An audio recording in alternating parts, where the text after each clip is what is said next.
What's up, folks? I hope you're doing great today. Welcome to Savage on Saturday. Do you write anything on your Welcome computer? to Savage on Saturday. I write pretty much all day, every day. Sorry for the noise confusion going on here. You'll probably have to watch this after the fact, after the ad, because I know there's an ad playing right now.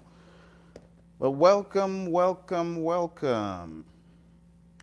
I hope you are doing great. I hope you've had a nice week so far. Why don't you chat into me and let me know that you can actually hear what I'm saying? Can you actually hear me? Is my sound coming through all right? Let me know, chat in, say something. Mustafa, good to see you. Good to see you folks, awesome. So how are you doing? Welcome to Savage on Saturdays. Have you guys been savage this week?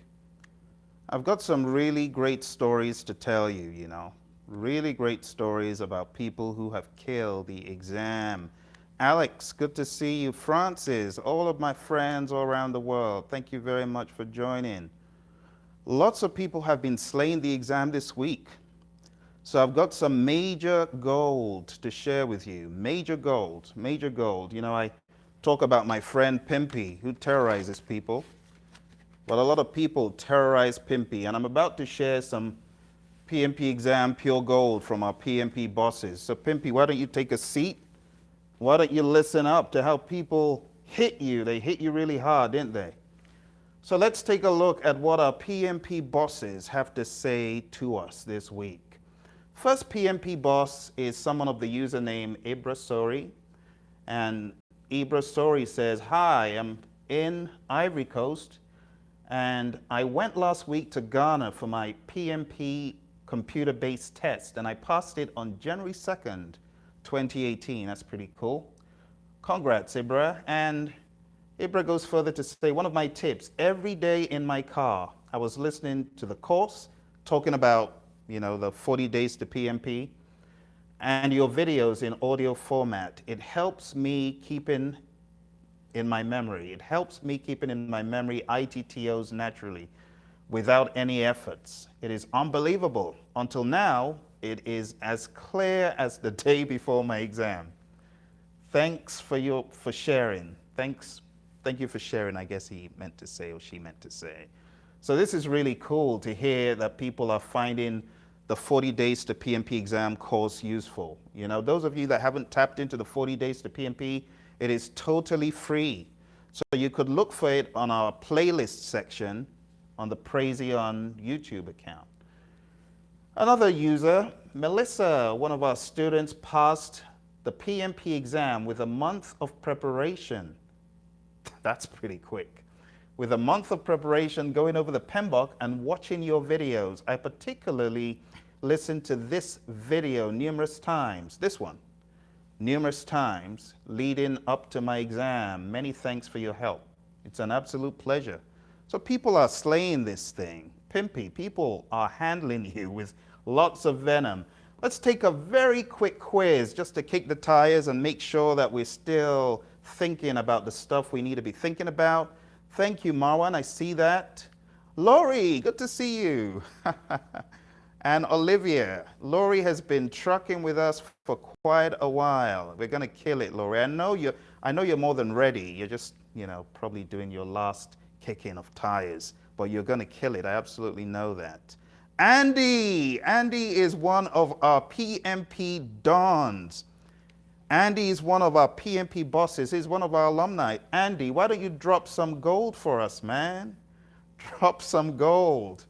I was hoping that I might see you this morning. Jude, good to see you.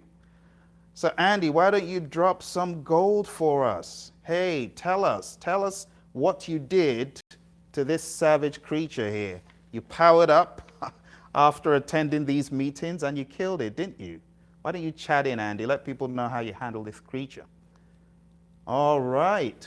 Well, while Andy is getting his assortment of gold nuggets together, we're going to take a very quick quiz, kick the tires a little bit. All right? You ready? I see my face frozen on YouTube, like YouTube has played one of those pranks and frozen me. All right, so let's go. You know how to play the game. This is a process that gives you this stakeholder register. And the stakeholder register goes into a process that gives you, you can't really see it, but this says register. So it gives you another register. Which process gives you the stakeholder register? And which process does the stakeholder register go to that gives you another register? Do you guys want to take a guess? Which process gives you the stakeholder register? Thank you, Marwan. Thank you for chatting in. So who wants to go for this? Come on, this is so easy. Which process gives you the stakeholder register? Rohini, thank you for coming and chatting in. Identify stakeholders gives you the stakeholder register. That's absolutely right. And what gives you this register? And what register is it? So Rohini has said it is the risk register. Sachi Guns, good to see you. Thank you for joining. Roshan, thank you for coming. I was wondering if you were going to take the 5th or the 6th edition. So thank you. So you guys got identify stakeholders, gives you the stakeholder register, and then that goes to which process? Which process gives you another register? Come on. Am I freezing up so badly on YouTube? I know YouTube is playing some pranks because I can see myself freezing up. So if I'm freezing up, it might just be the flow. Thank you very much. Who chatted that in? Rohini, was that you? I think that was you that said identify risks. You are absolutely correct. Very good. So identify stakeholders gives you the stakeholder register that goes into identify risks, if you hadn't noticed. And out from here, you get your risk register. Great. Let's take another one. So we've got a process that gives you BOEs, basis of estimates. And then that becomes an input to another process that gives you the cost baseline. Can you chat in what two processes these are? Which process gives you BOEs? And BOEs goes into that second process that gives you the cost baseline. Is it a little bit too early for this kind of activity? Thank you, Andy. I see that. It's such a pleasure to see you as a PMP, as the Dawn. I kill the beast. Thanks for coming. I appreciate you, man. Olivia says, estimate costs and determine budget. And Rohini says, estimate activity estimates. I think you meant estimate cost. Let's see. So estimate cost, that is correct. And determine budget gives you the cost baseline. Awesome. So these little games are in a flashcard series. We call them PMP exam power cards. And I showed the cover at the beginning. So if you go to our site, where we've got those power cards for the inputs and outputs or the tools and techniques, you can always get the full deck. Lots of fun. But today, it's time for our tools and techniques again. We're talking about these tools and techniques. You know, I heard from a student that the tools and techniques are actually the more ferocious part of the exam. So we're going to take a look at the tools and techniques that go from letters. Where did we stop last week? We'll find out. Let's see. Tools and techniques for today, independent estimates, information gathering techniques, all of this stuff. We're going to be covering interpersonal skills, interviews, leads and lags. Uh-oh. Do you guys know your 3 lead types? Hold on to that thought. Make or buy analysis, management skills, market research, meetings. Wow, we've got a lot to cover, folks. we better get started with this stuff. Oh, organizational theory, the one that everyone hates, Maslow's, McGregor's. You know why people hate it after the exam? Because a lot of people say it's a waste of time studying it to the degree that a lot of books say you should. But anyway, we'll find out. Hey, Andy, if you wanted to drop some gold in that regard, let us know. No problem, Rohini, I see that. Okay, so let's move on here. Oh, we've got a picture. I wonder what this is. Does anyone recognize this logo? That is the USACE logo, United States Army Corps of Engineers. Someone here in the picture killed a PMP, but he has quite a story to tell. And as I tell his story, some of you guys have encountered him. Andy, you know Jason. So Jason King, he dropped some major gold a few weeks ago, and he also sent in some extensive lessons learned. Well, I'm going to be covering some of the stuff he dropped. So that's Jason. Other folks from his class, went ahead, got certified, and he's sharing his story in this particular section of PMP exam bosses, pure gold. So let's hear what Jason has to say.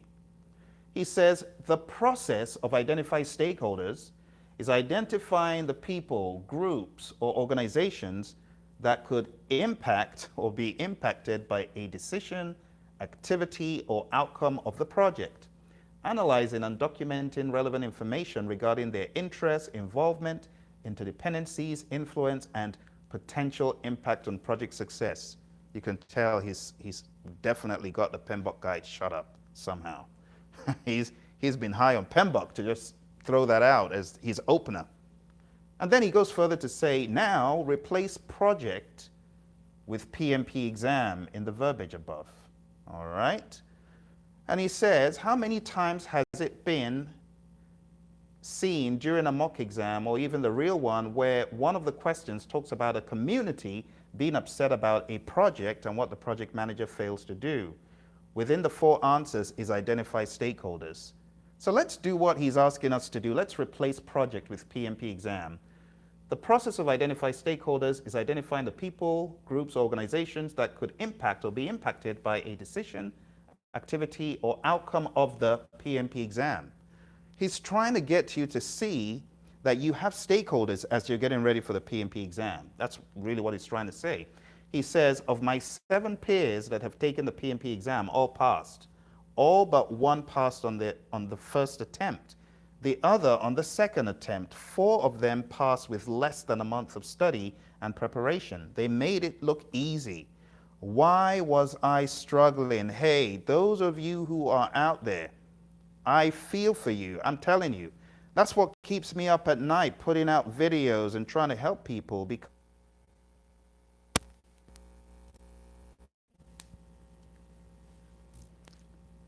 Okay. Awfully sorry about that, folks. I had to switch to plan B. Okay. I had to switch to plan B. Okay. Checking to make sure you can hear me. So there was actually a little cut in transmission, so I had to switch to my plan B. I had a contingency plan because Wi-Fi disappoints. So if one Wi-Fi channel disappoints, switch to the other. That's what I was doing. But going back to Jason King's take on the exam, Jason says, of my 7 peers have taken the PMP exam, all passed but 1. And I was trying to say, I feel for those folks who are struggling to pass the exam, and that's what keeps me up at night, you see. So those of you who are just coming back on, I'm sorry if you got kicked off or if the stream stopped for you, but hopefully it's going to work from here on because I've switched to a backup Wi-Fi connection. It's hard to see me. Oh dear. Do you know what you should do? You probably want to reduce the HD level of your YouTube view. So that little wheel there, if you turn it down to maybe 240 or 140 or something else, I guess that might be a way out, or refresh. Actually, let me try that and see if that makes any difference. We got a really, really bad Wi-Fi issue going on here.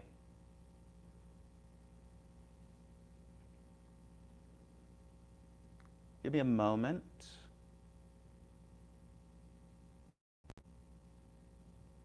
I'm going to see if it makes any difference. If not, I might have to switch to my former Wi-Fi and see if that gets any better.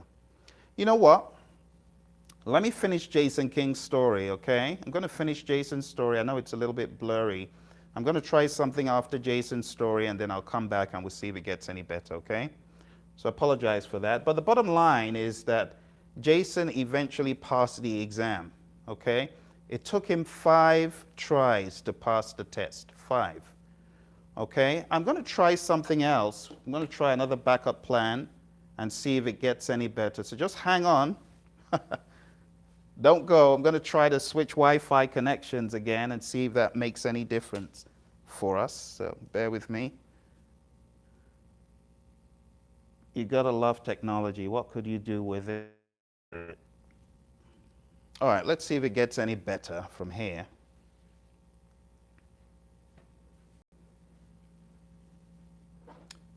Okay. Has the picture gotten any better, or is it just as bad as it was before? Any difference? Any change?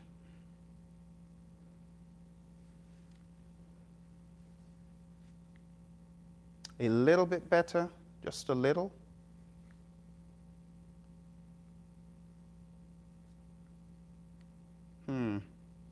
Okay, let me try something really quick. Any change? Little bit? Okay. All right. Let's roll on and see how it proceeds, okay? Okay, I'm really sorry about that.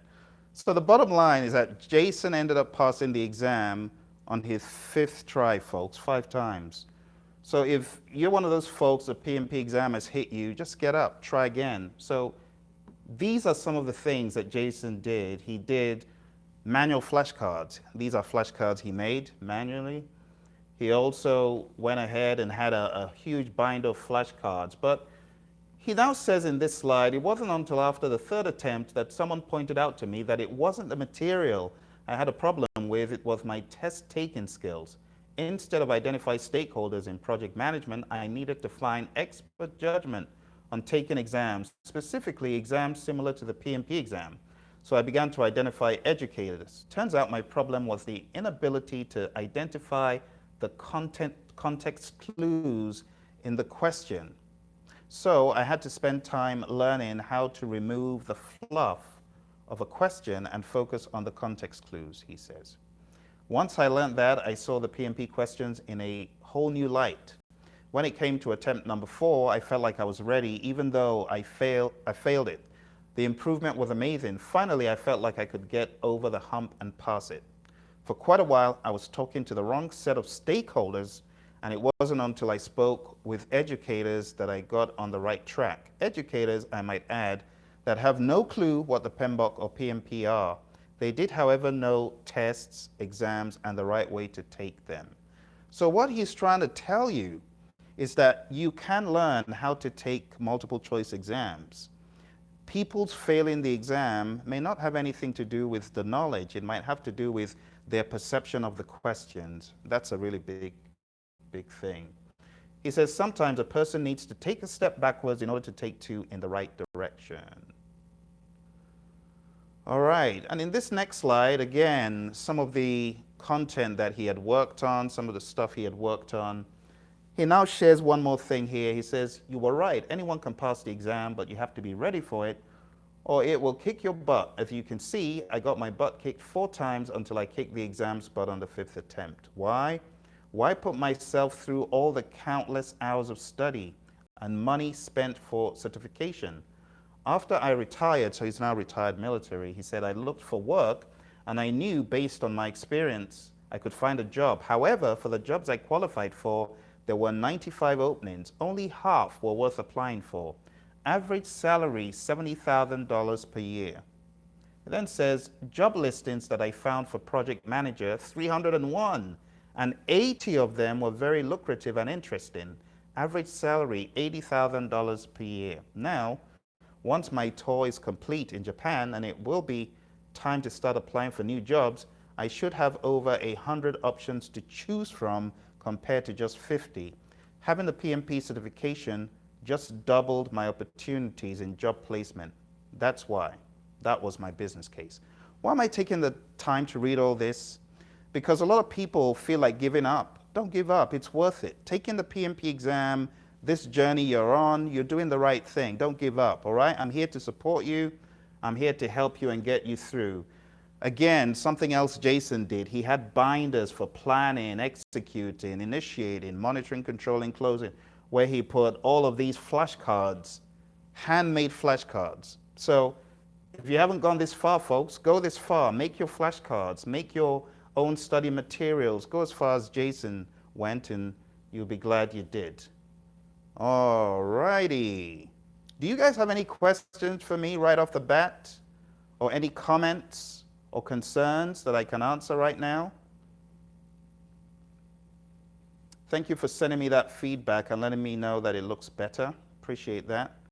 You have any questions? Anything bothering your mind about the PMP exam?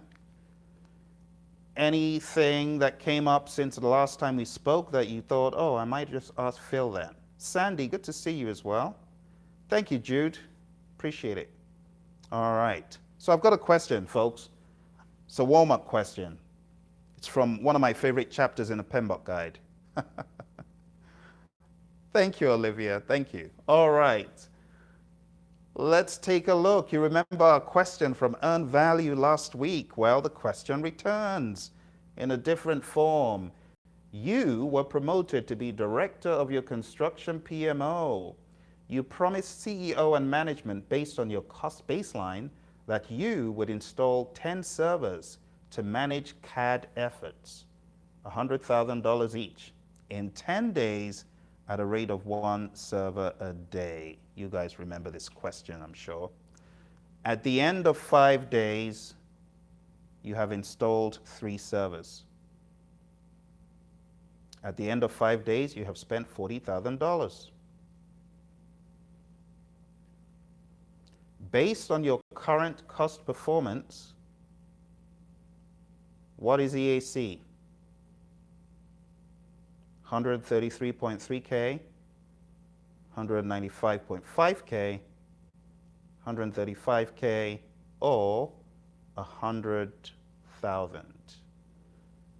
What is the answer? I'm going to give you guys the standard PMI 2 minutes. So let's go, let's do it. Taking a look at the time.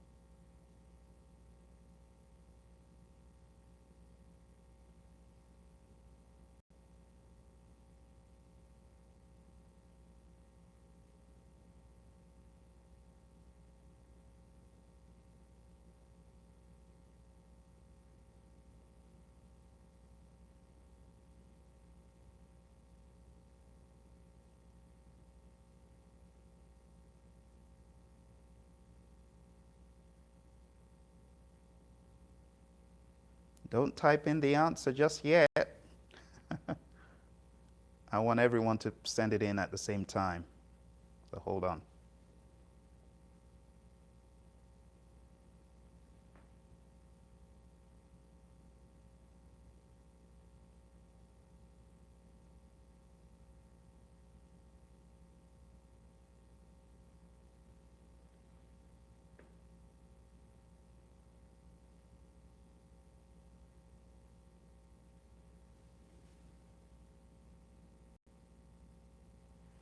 Thirty seconds left.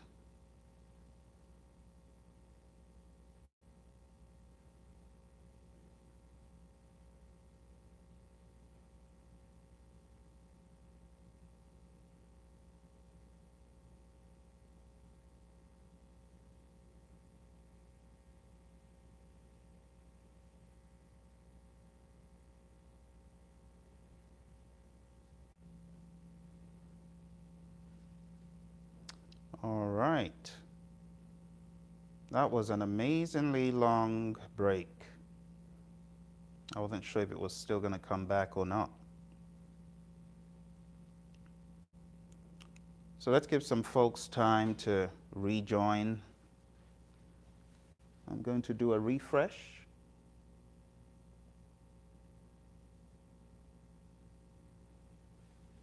So I can see what everyone else is seeing.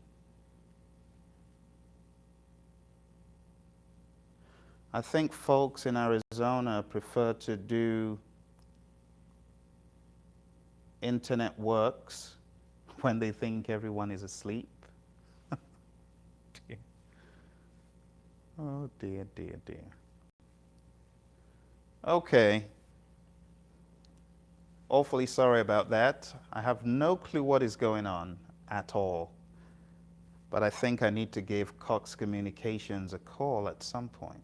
Anyway. So, what answer did you choose?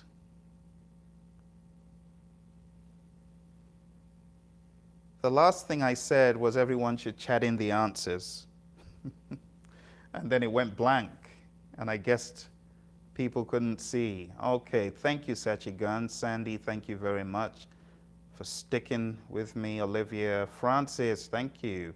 Everyone chose A. Thank you. Thank you, Lokesh, for chatting in. So, can you see the video now, Lokesh? I hope you can. You know, I think what I'm probably going to do is find out what's going on. Maybe they think people are asleep and this is a time they can repair their stuff. I don't know, but I'll find out. So some people chose A and C. Let's take a look. So the first thing you should do is find out your earned value. Your earned value is 3 servers. If each server is $10,000 each, that's $30,000 for EV. So here's the solution. It is indeed A. Okay, so you need to find your EV, you know, your AC, find your CPI, and use the formula EAC is equal to BAC divided by CPI.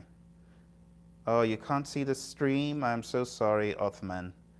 I think when the recording is over, the parts that you missed, they're going to be visible. Reconnecting. All right. So it seems to be reconnecting. I'm going to give it one last chance, okay? For this, I'm going to give it one last chance and see what happens. Based on what happens, I may have to record the session, and I might have to go that route and upload it if it continues like this. Yeah? If it continues like this, I'll just record the full session, and I'll put it on YouTube because I know you guys must be getting a little bit worn down by this on and off, on and off. So, bear with me. All right?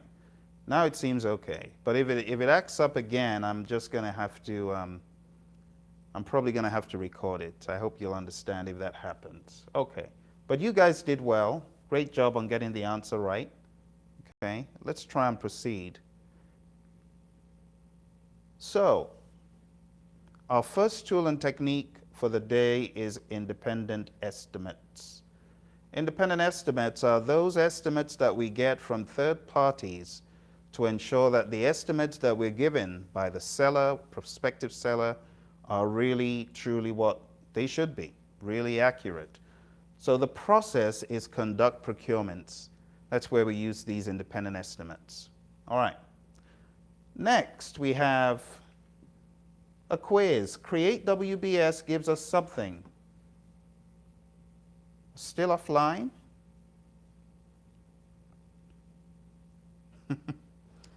Okay. If you can't see me, I might just very well, oh, someone says it's fine here. Okay. All right. Well, I was going to give you another quiz of Create WBS. It gives you something that goes in here that gives you a milestone list.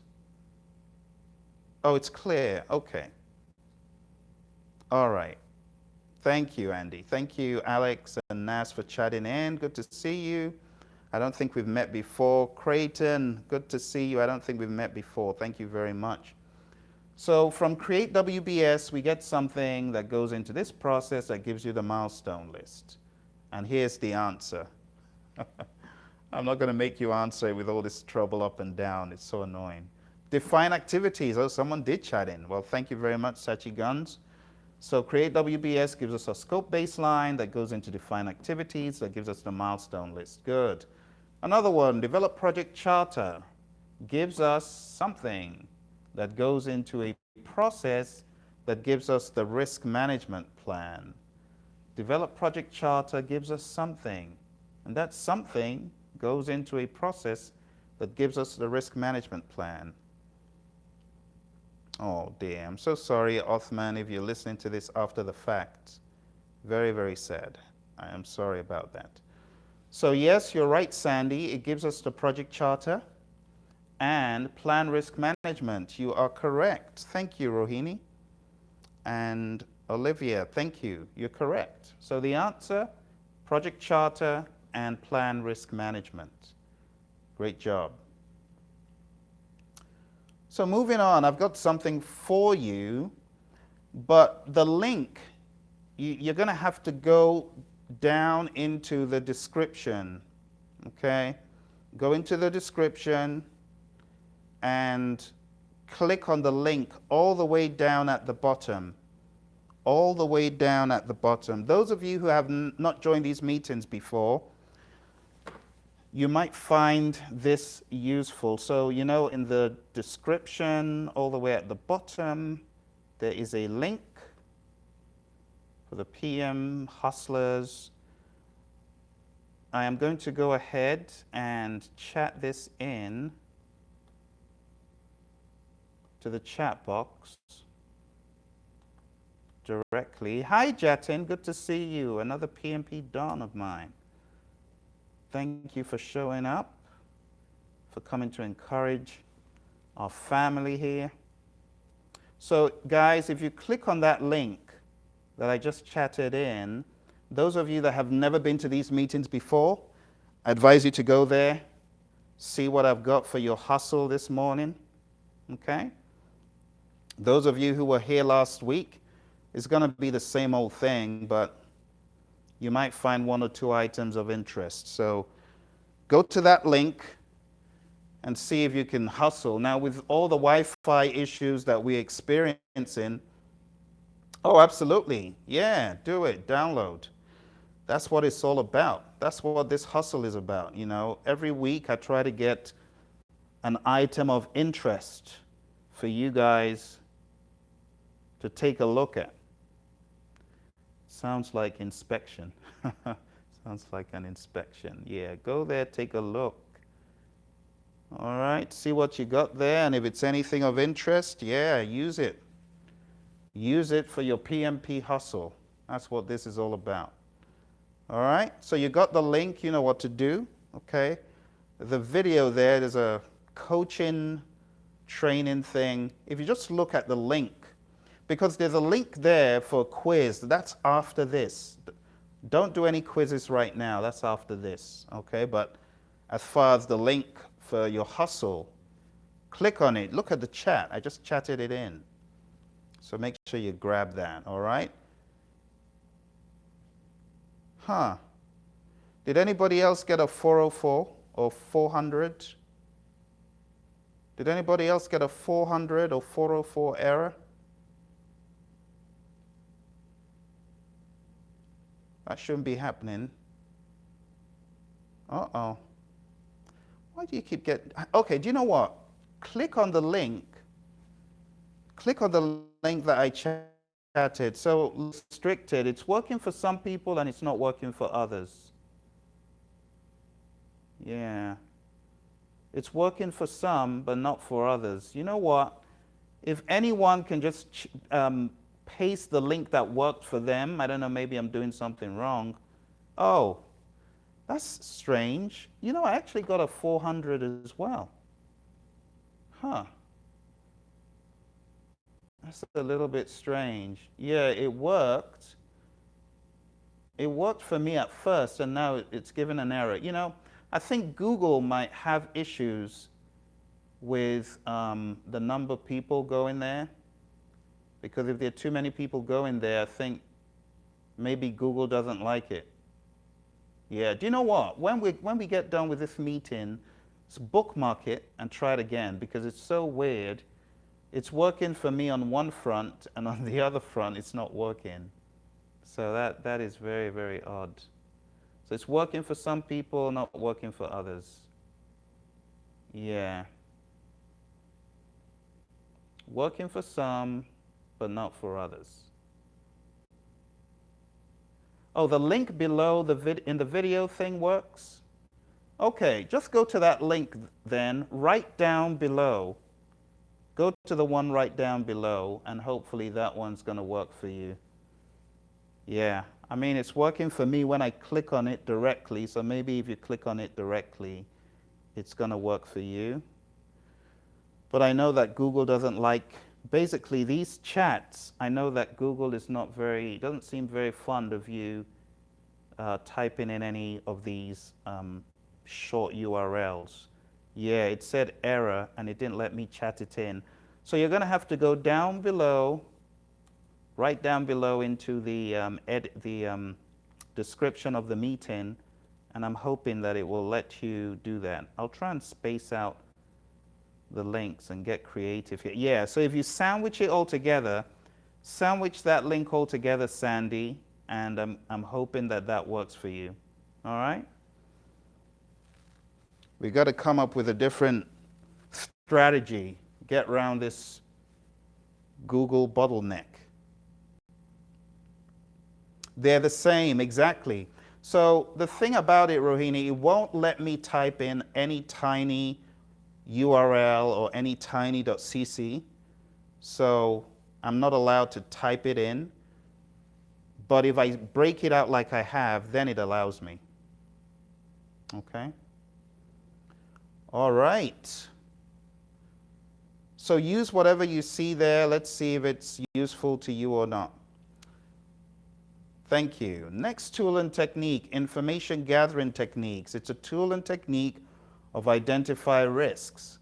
Now in information gathering techniques, I don't know if you guys remember brainstorming, the Delphi technique, interviewing, and root cause analysis. Those are all used under information gathering techniques.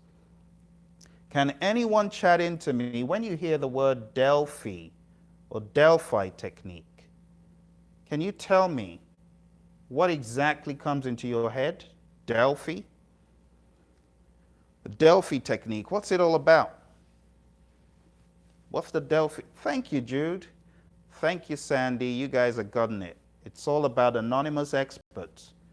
Those folks who do not know what the other person has written, they don't know the other person is participating, and all that information is gathered and then it's shared as a group. Thank you, anonymous submissions. Thank you, Creighton. Right on. Good. We've got a question to ask you guys. The least used communication channel in an organization is usually A, upward, B, downward, C, diagonal, and D, horizontal. The least used communication channel in an organization. This is a very subjective question, especially since it's not in the PMBOK guide. All across the board. Very good. Well, the answer to this is across your peers. So if you said D, you're correct. So it's least used. Okay? Upward, downward, diagonal, horizontal. The answer is horizontal. Not in the PMBOK guide, not in most books. And the reason why I introduce this is to remind you that you will get some questions that are actually pre-test questions. All right? So those pre-test questions could come out, and you just have to jump and choose one. You know, whether you feel comfortable or not, just go for it and move on. Otherwise, it could waste your time. So I really like how you guys just jumped on the bandwagon and how you just answered it, okay? So next we have information management systems, our next tool and technique, information management systems. And information management systems is used in several processes: manage communications, control communications, and manage stakeholder engagement.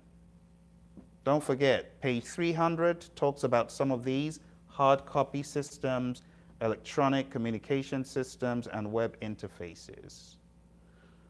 Oh dear, we've got another earned value question to tackle. The same scenario, but hey, this time it says your cost performance is a one-off and your original budget is expected to remain intact based on this assumption. What is the EAC? Your cost performance is a one-off and your original budget is expected to remain intact based on this assumption. What is EAC? So they've given you a scenario, they've told you how much you've spent, how much you've accomplished. They want you to assume that this cost performance is a one-off and your original budget will remain intact. What is EAC? You guys want to go for that? Okay, I'm going to let you go for this question. So let's do it. Let's hit this question and then chat in whatever you get as your answer.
All right. Well, I see that lots of you have chatted in. Oh, I can also see a few remnant or follow-on discussions. Let's talk about this first, and then we'll come back to some of the questions I'm seeing.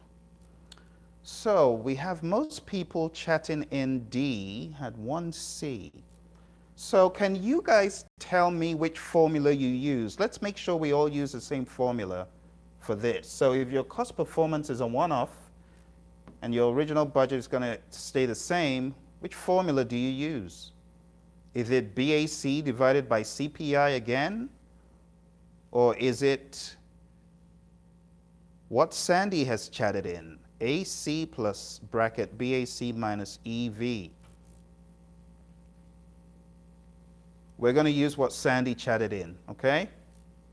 If you do that, the answer is indeed going to be D. So very well done. That's it. That's it. That's the application of the formula. 110K. Quite straightforward. Is there anything else that someone used? Oh, okay. So Atif, good to see you. So Atif, the BAC divided by CPI is when your cost performance is going to stay consistent, but the ones that folks have chatted in, the AC plus BAC minus EV, That is used when your budget is expected to remain intact. So this right here, really, this is your ETC. If you take a look at all of these EAC formulas, it's always AC plus ETC. The question is, what are you basing the ETC on? So in this case, our ETC is based on the original budget remaining intact. But if you take a look at other formulas, even the BAC divided by CPI, when you boil it down, it's really BAC minus EV divided by CPI. And then when you cancel all that stuff, you get BAC divided by CPI. So it's always AC plus something on the right-hand side. Okay? Great job. So hold on to that thought. Now, the questions, let me go back to these questions that I was seeing. I saw a few questions. All right, so let me answer the first one. What is, oh, they're the same. What is diagonal? Is diagonal a channel or a made-up word? So the word diagonal is pretty much indicative of communication from one level down. You know, it could be from one level of management down several layers, not just to the next layer. So it's not necessarily looked at as vertical. It's not to the person directly under. It's to other layers. It could be layers even. So you got you, your boss's boss. It could be from your boss's boss down to you and even beyond. All right. So that type of communication is used all the time. People always go over your boss, under your boss. So that is not a very unique or unused type of communication.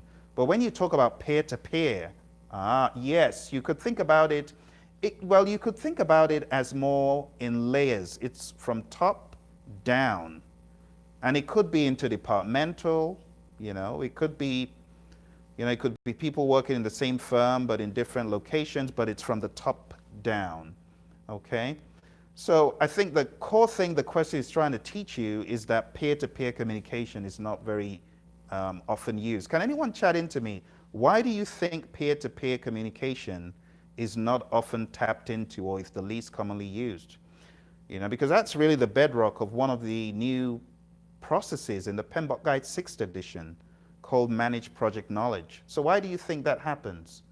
Why do you think peer-to-peer communication is least used compared to vertical or, as they said, diagonal? I mean, you're working on a project, you got to do diagonal at some point, especially with cross-functional teams, especially when you've got someone in accounting who's the head honcho that wants the project done, and he's communicating to people in IT at a lower level than him, that kind of thing.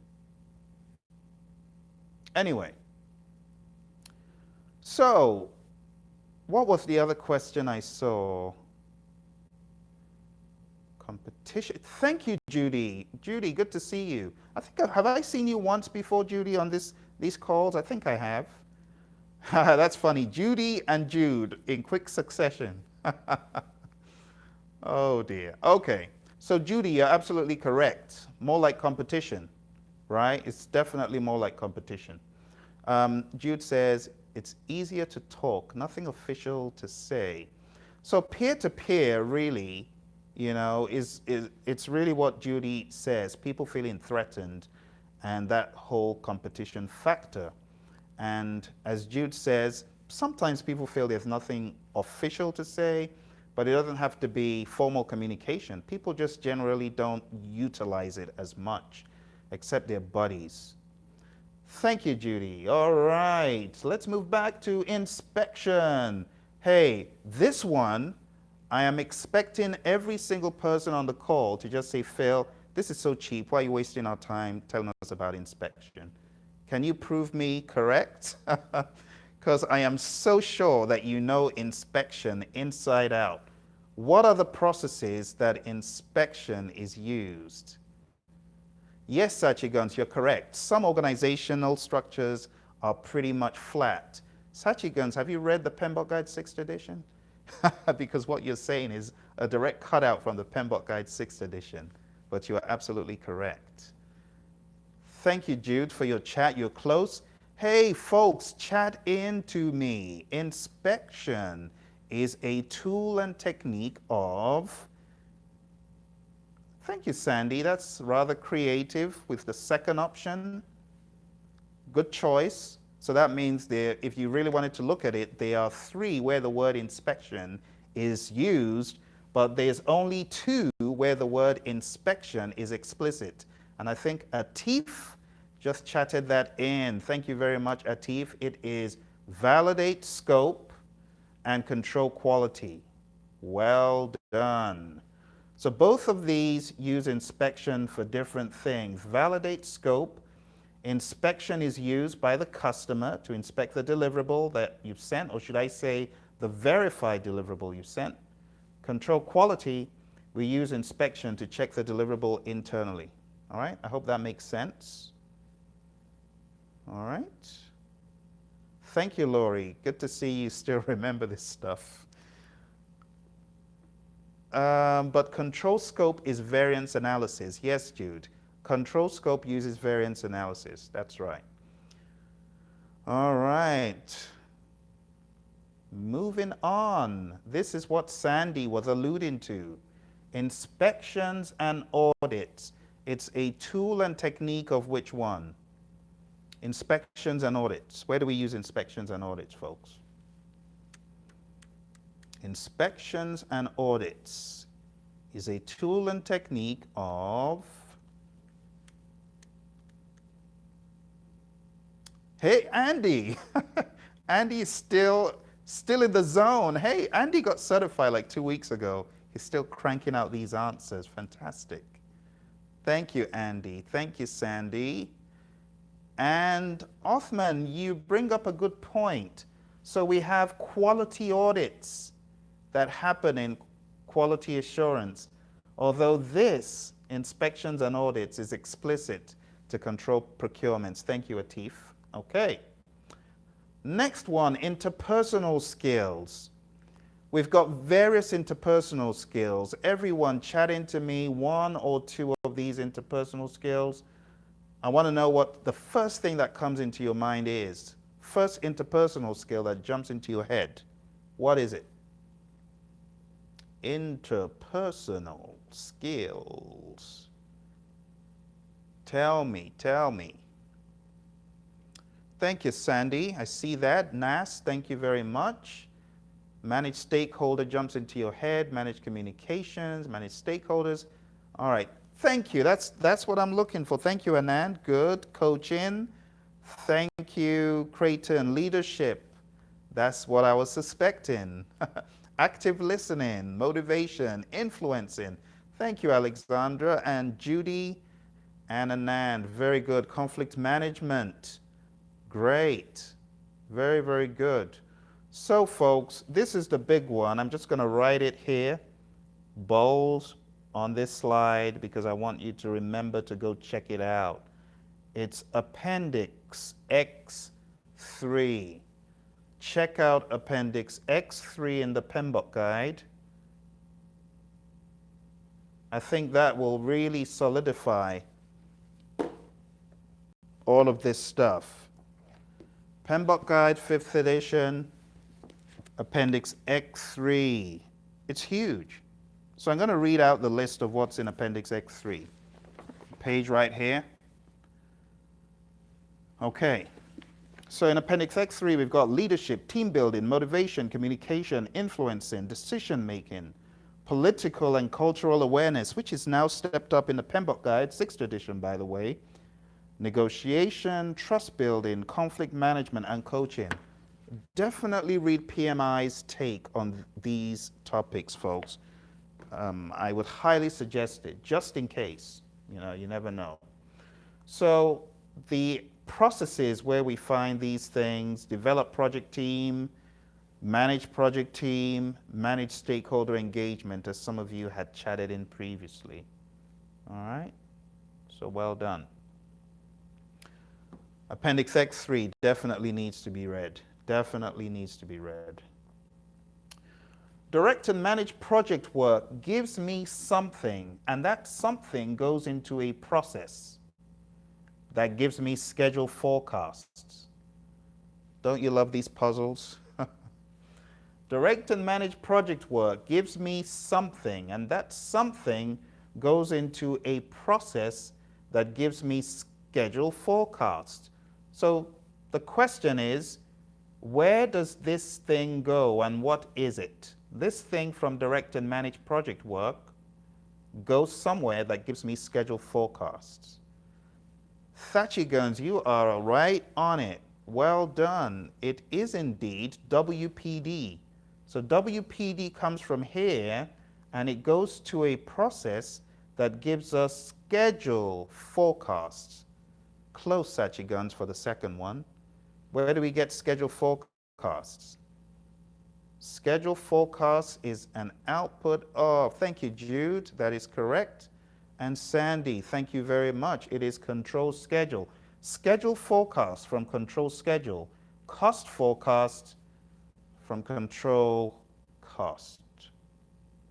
Well done. All right, so WPD and control schedule. All right. Here's another one. Create WBS gives us something. There's only one thing it gives us in the 5th edition. And that something goes into a process that gives us BOEs. It looks like we've seen this before. Hey, get it right the second time. Get it right the second time, folks. Create WBS gives us something, and that something goes into a process, right? These black paneled ones are processes. And that gives us BOEs. Come on, get it right this time. I know you might be sipping on some coffee or tea.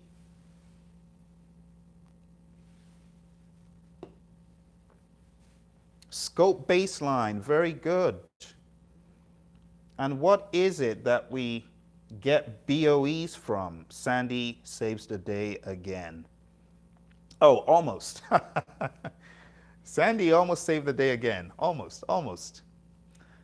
What's this? What gives us our BOEs? Come on, BOEs. Thank you. Thank you, Andy. Andy, the PMP Don to the rescue.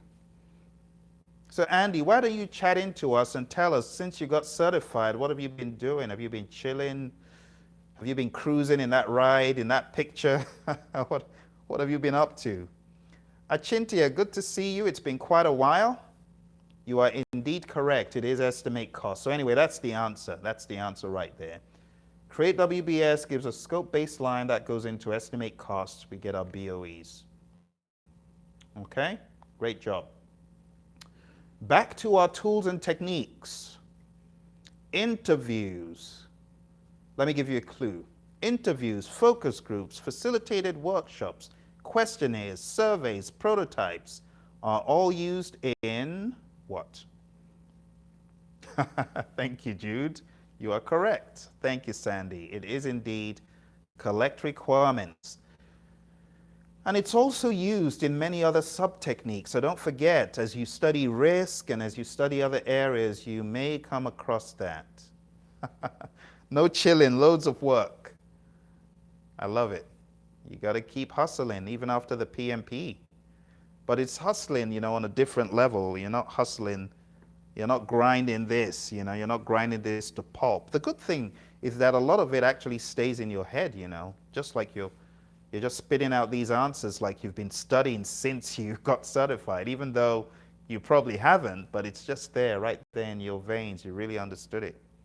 Thank you, Atif. It is indeed collect requirements. All right, let's move on. Leads and lags. We use leads and lags in 3 processes. I'm going to ask you a follow-on question, so pay attention. Sequence activities, develop schedule, control schedule. These are the 3 processes where we use leads and lags. Now, lead time, lag time, those are all cool, but at the same time, I don't want you to confuse these terms, total slack, free slack, and project slack, with leads and lags. They're different things. So I'm going to kick the tires and just make sure that you remember these terms: slack, total slack, free slack, project slack. They are different from leads and lags. Lead time is deliberately starting an activity earlier than you need to. For example, you've got writing and editing. You decide to start editing after chapter 1 is written instead of waiting till the end of the book. So you insert some lead time into your editing. Lag time is deliberately delaying an activity, such as you create your framing and then you build your foundation first and you wait 7 days before you build your framing. That is an example of lag time. And the PMI have some examples in the PMBOK guide. All right, let's move on to this question. What is the free float of task C and the total float of task D? Now here's the diagram.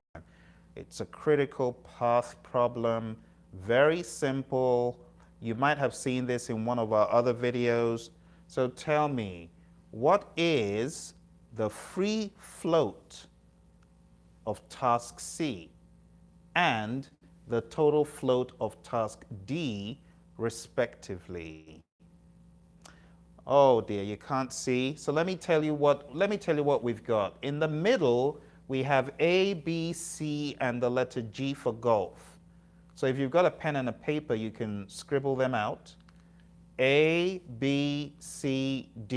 You've got arrows leading from A to B, B to C, C to G. I'm sorry, A, B, C, G, G for golf. All right. And then you've got another set of arrows, A, D, E, and then leading back to G. So A, B, C, G in the middle, A, D, E, G at the top, and at the bottom, A, F for Frank, G for golf. All right? A, D, E, G, A, B, C, G, and A, F, G. Now I'll give you the numbers. For those of you that can't see, A is 1 minute, B is 9 minutes, C is 5 minutes, G is 2 minutes. So that's 1952 in the middle. At the top, we've got D and E, 7 minutes for D, 6 minutes for E, and F is 3 minutes at the bottom. All right? So what is the free float of task C and the total float of task D, respectively? And here are your options. A, 1 and 0. B, 0 and 0. C, 0 and 1. And D, 1 and 1. I'll read it again because I know the picture is really messing around. Okay, so free float for C is 0 and total float for C is 1, says Achintia. Anand says 1. Atif says 0 and 3. Achintia says 0 and 1. Okay, D is 1. All right. So is it A, B, C, or D? Achintia says no, it's not D. Do you mean D as in 1 and 1? Because what you chatted in, 0 and 1. So everybody's saying it's C. Let's take a look. So when you solve the problem, what can we establish? We can establish that there are 3 paths, A, D, E, G, A, B, C, G, and A, F, G. The critical path is A, B, C, G. The one in the middle is the critical path. But when you do your forward pass and your backward pass really quick, you get all these values. Now, I know the picture quality is not very good, but if you take a look, you'll see that D, the total float of D, is 1, 9 minus 8 if you use the 0 method. Even the 1 method would give you the same thing. And the free float of C is 0. So let's go back to the question and see what everybody chose.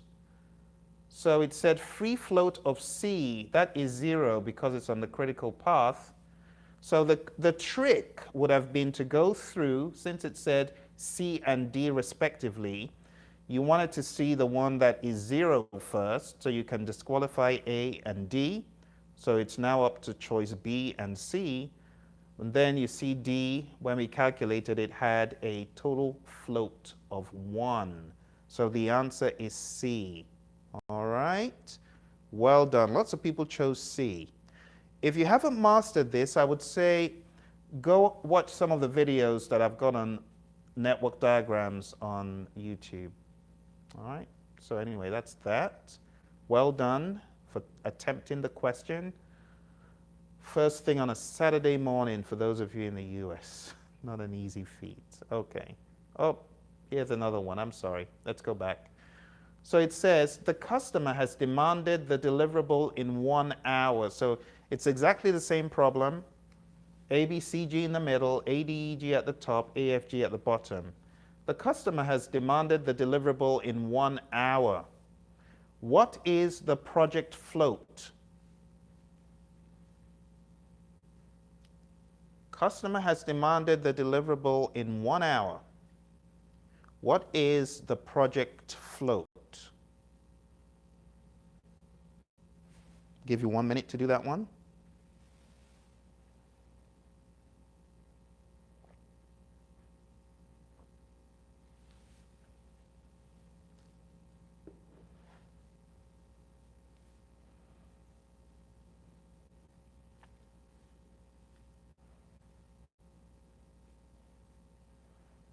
D, very good, Sandy. That looks right. Atif, good job.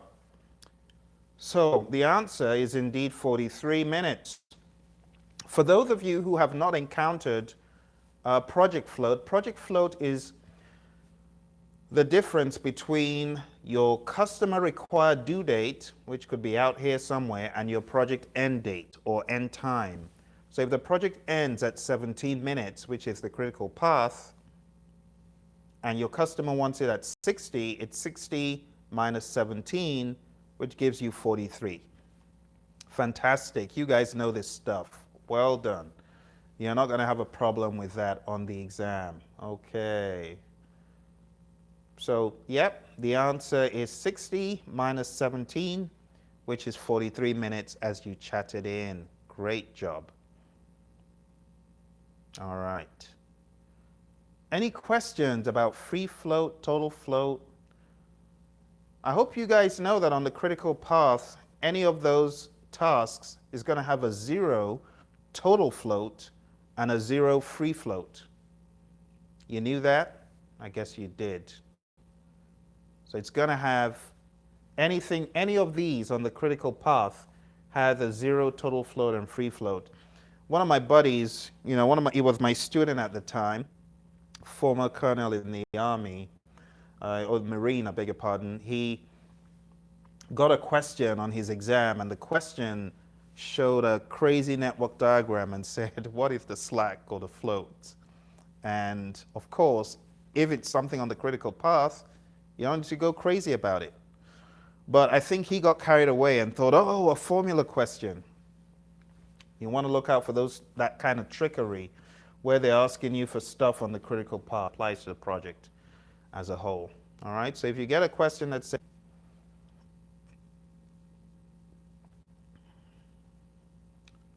all right, hopefully this won't take too long. I think I just said a bunch of things and they kind of went over the connection. I don't know if you guys heard what I said. Anyway, let's go to make or buy analysis. I asked, where is a make or buy analysis used? Which process?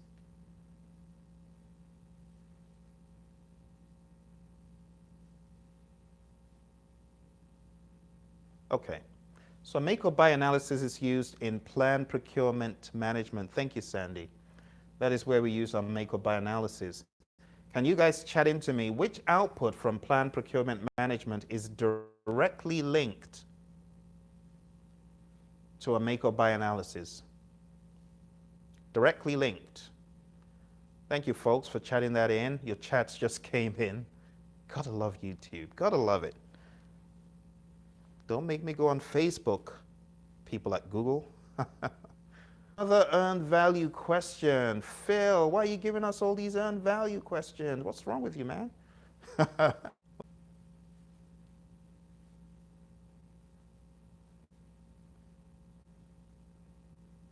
All right, folks. YouTube is not a fan of earned value. Yes. Oh, they always goes funny when it's time for earned value, right? Okay. Here we go again. Your cost and schedule performance are expected to continue till the end of the project. What is EAC based on this assumption? Is it A, B, C, or D?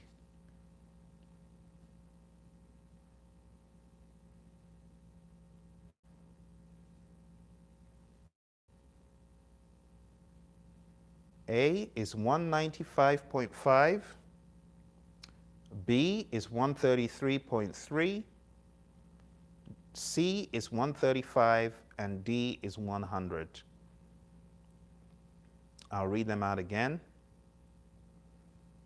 A is 195.5, B is 133.3, C is 135, and D is 100. So it says your cost and schedule performance are expected to continue till the end of the project.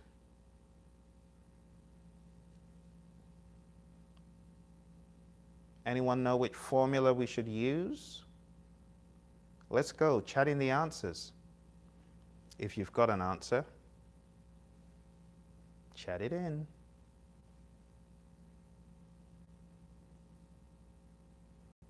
Chat in the answers. Thank you very much, those of you who have taken the effort to hit the like button. Thank you very much. I appreciate your appreciation.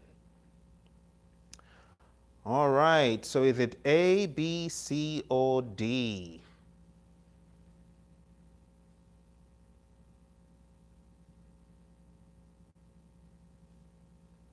Or is YouTube holding the chats because they are not a fan of EVM? Sandy has chatted in the letter A. All right. Anyone else? Oh, Sandy has shown us a formula of interest. Thank you, Sandy, for chatting that in. Could that be the magic formula for the answer? The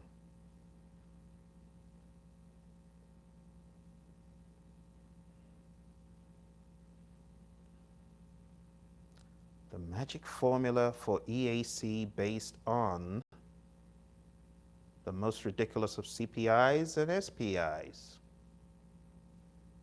Could very well be the one that we're looking for, folks. Thank you, Olivia, for chatting that in. So we got two people who said it's A.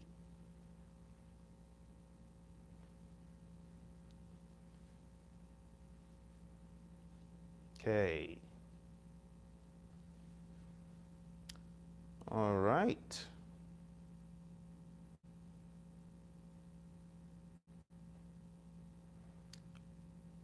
Seems like it's back. Well, thank you very much for chatting in the letter A. Let's move away from here. It seems like earned value is not liked very much by this station. But you're right, the answer is A, and it's 195.55K. Thank you, Laurie. Thank you, everyone, for chatting in. Those of you who are still on it, I'm sorry for showing the answer, but we have to move on while we still have this kind of stream going.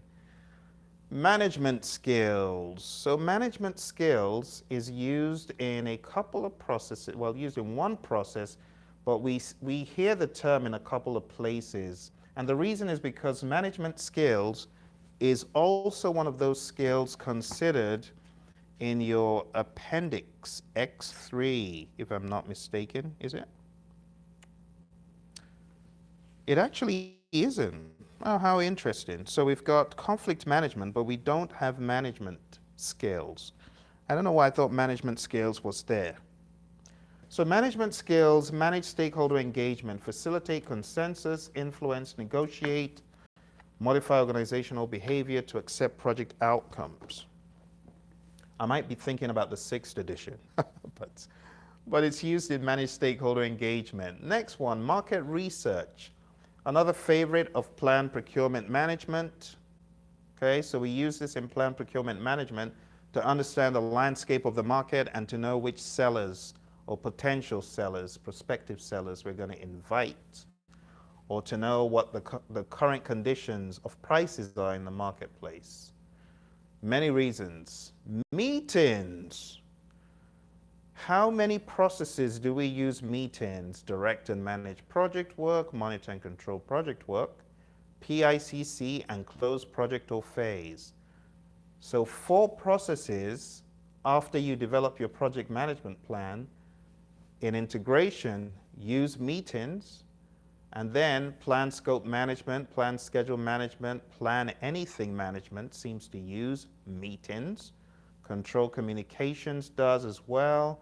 Plan risk management, control risk, plan procurement management, identify stakeholders, plan stakeholder management, and control stakeholder engagement.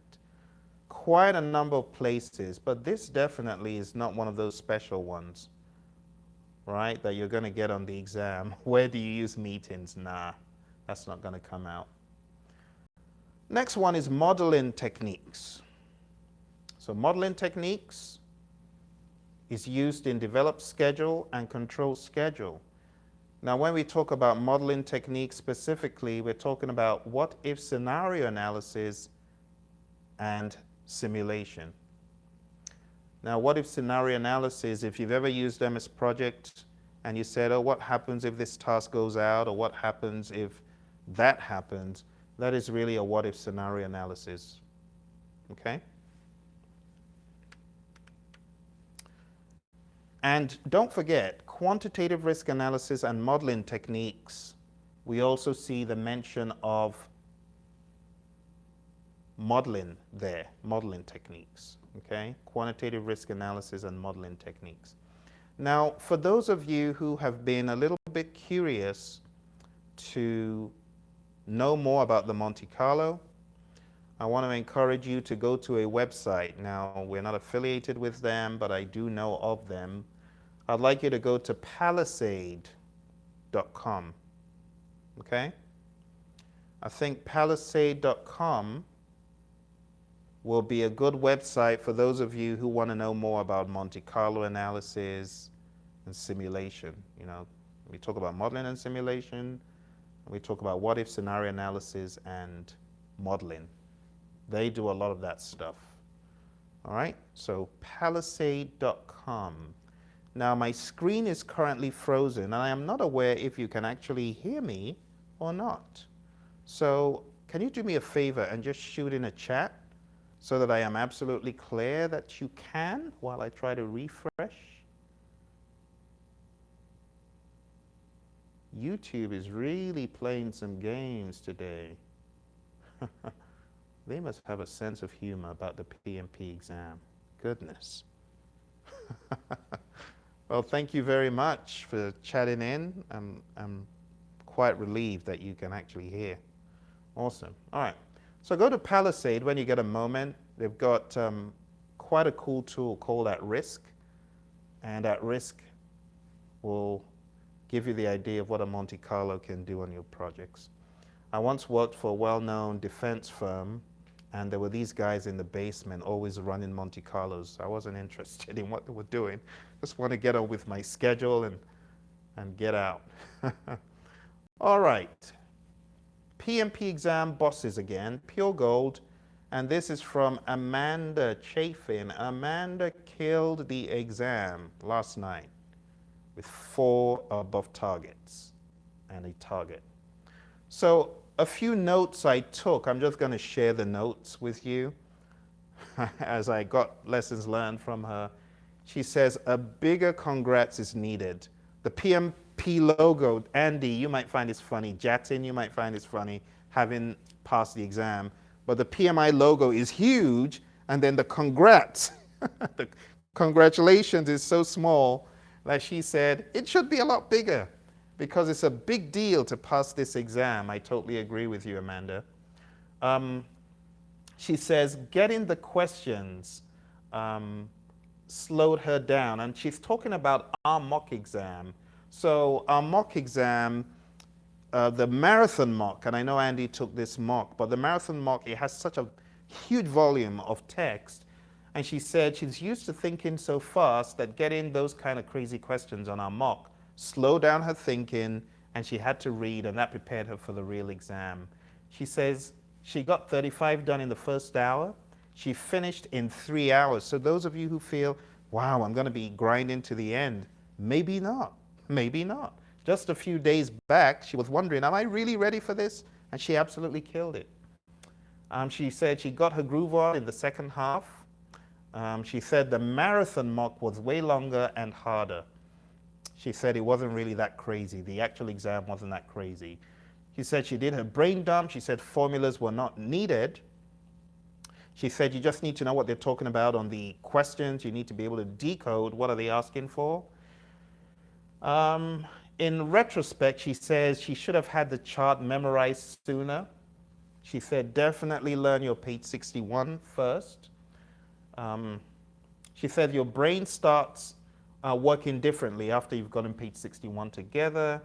She says be able to decode what it means.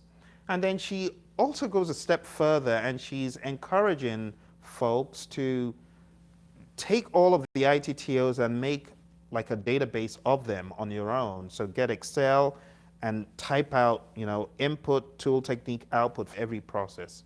She's saying it really helps. Okay, and in closing, she says, read the PMBOK every section at least twice out of order. And she says you've got to be able, she had to be able to relate it for it to make sense to her.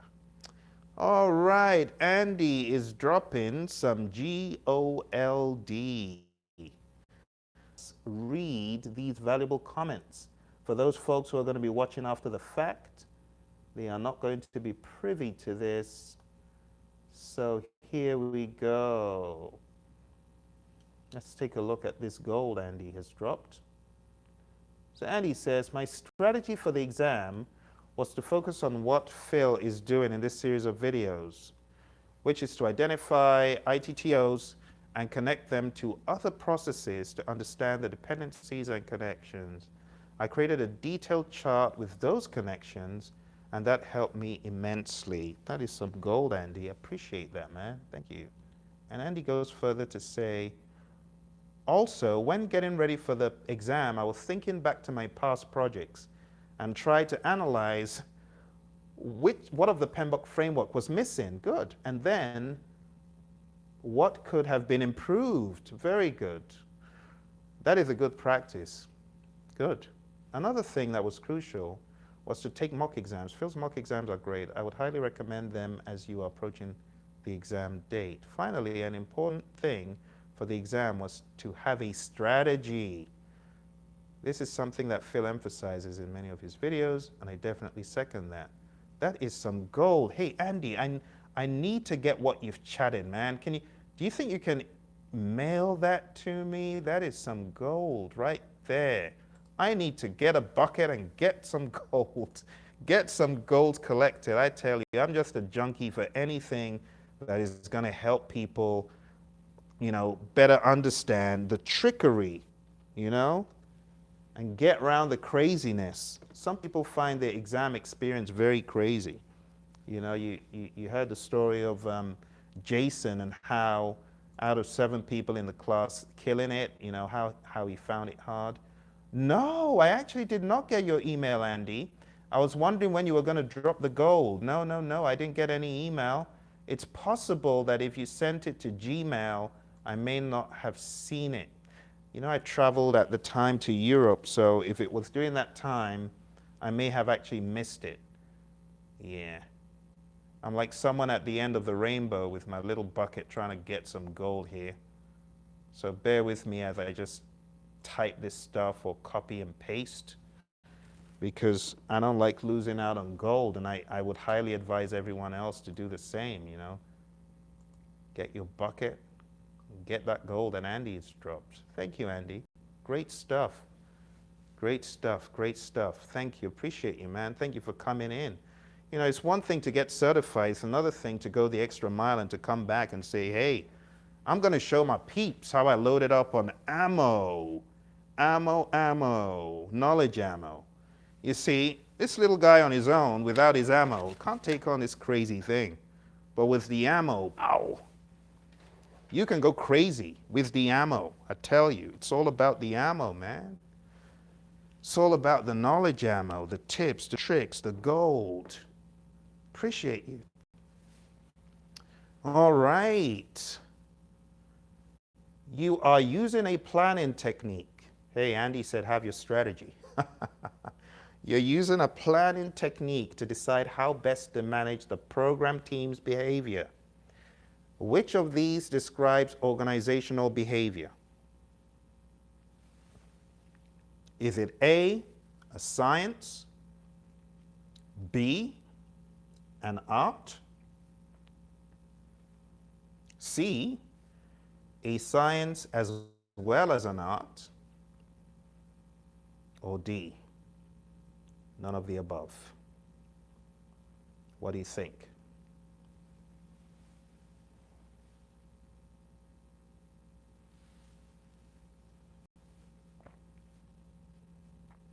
You guys are absolutely great. Thank you for typing in the letter C. Marwan, thank you very much. You guys are all correct. So that could be a pre-test question. It's a science as well as an art. Great job. All righty, moving on. Multi-criteria decision analysis. This is a tool and technique of what? Tool and technique of MCDA. Thank you, Kim. Thank you for joining. I don't think we've met before. Great to have you.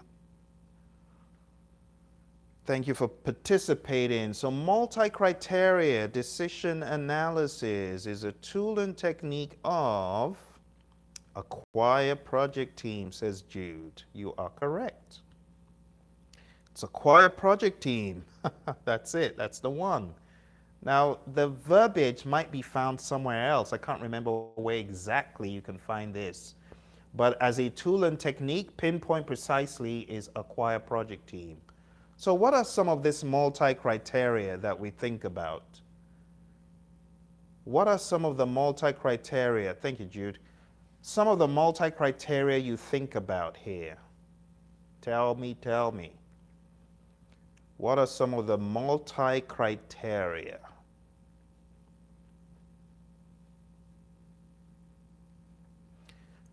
What do you think?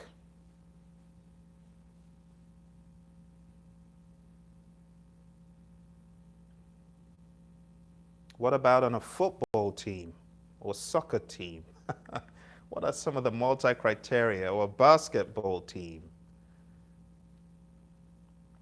Thank you, Jude. Is it worth hiring? What kind of resources are they? What kind of experience? Thank you, Sachi Guns. Geographic location, good. Thank you, Stosh. Good to see you today. Thank you for joining. Experience, absolutely. Availability, location, cost, says Sandy, and experience. Thank you, Marwan. Whatever the resource is, who is the resource? What kind of resource are they? Amjid, I haven't seen you on these calls. Thank you for joining today. You are right on the money. Skills and money, cost, absolutely. Experience. Creighton says, objectively score potential candidates. You are so right on the money. Thank you very much for your participation. You guys have nailed it. I don't even need to say any more. I'll show you one more slide though. So, knowledge, availability, ability, cost, experience levels. You guys covered all of that. We are on to negotiation. Hey, it seems like there's a lot of human resource stuff going on. So negotiation is used in acquire project team, and I have the acronym FOE, as in friend or foe, FOE, functional, other, and external. You negotiate with functional managers, you negotiate with other project teams, and you negotiate with external organizations, hence the acronym FOE. So if you're negotiating for resources, Internal, functional managers and other project teams, and external, we're talking about other organizations, vendors, suppliers, contractors, and we're negotiating for human resources. Amjid says, when resources will be available? Good. Check with the functional manager. Absolutely. Very good. All right, networking. Speaking of networking, with all of our network issues today, networking is a tool and technique of which process? Networking.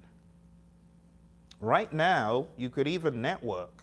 So this study group, we've got people who are loading up on ammo. Loading up on ammo. Kill that beast, man. You can network. Network with people here, find out, hey, do you study regularly? Could we be study buddies? Amjid says, develop team. Achintia says, plan HR management. Jude says, develop management team. What do you think? Sandy says, plan human resource management. So this is the trick. It is informal interaction with others to identify the options for resources available to you in the project or in your firm for the project. Informal interaction with others. Not quite yet in the developed project team, Amjad. I know exactly what you're talking about. So the networking you're doing here is actually done at the very, very start. Thank you, Atif. You are right. Thank you, Sandy. You are correct. And Creighton. It is in Plan Human Resource Management. So what you're doing here, you're informally or maybe formally interacting with other people to identify which options you have for resource hiring in the firm, that kind of thing. Observation and conversation. Where do you use observation and conversation? Phil comes to work. He's working on a project and he starts hitting things and throwing things in the office. Project manager is observing Phil and has a conversation with Phil. Phil, what's the matter? The customer doesn't like the code I wrote. Observation and conversation. Phil has anger issues. Observation and conversation. Where do you use that? Thank you. Manage project team, says Andy and Achintia and Atif. And Amjad, MPT Marwan, I like your abbreviation. MQ Anwar, thank you very much for joining. I don't think we've met before. Thank you for your support and for hopping on these calls. I hope you get some value out of it today. Thank you, Othman. So we use this pretty much in executing, of course, but we use this in managed project teams specifically. We want to observe the team and we want to have a conversation with them to better understand what is going on in the project. How you finding the project? Why don't we open our favorite book to find out, huh? Your favorite book? Has this been treating you well? Has it been giving you a good dose of sleep? Just a joke. No. I don't want you to sleep on this thing. I want you to lick it all up and to get it into your head. Just like Andy. Andy is spitting out this stuff like he got certified yesterday. Got certified weeks ago, guys.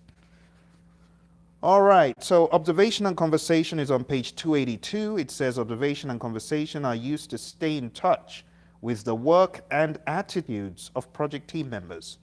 The project management team monitors progress towards project deliverables, accomplishments that are a source of pride for team members and interpersonal issues.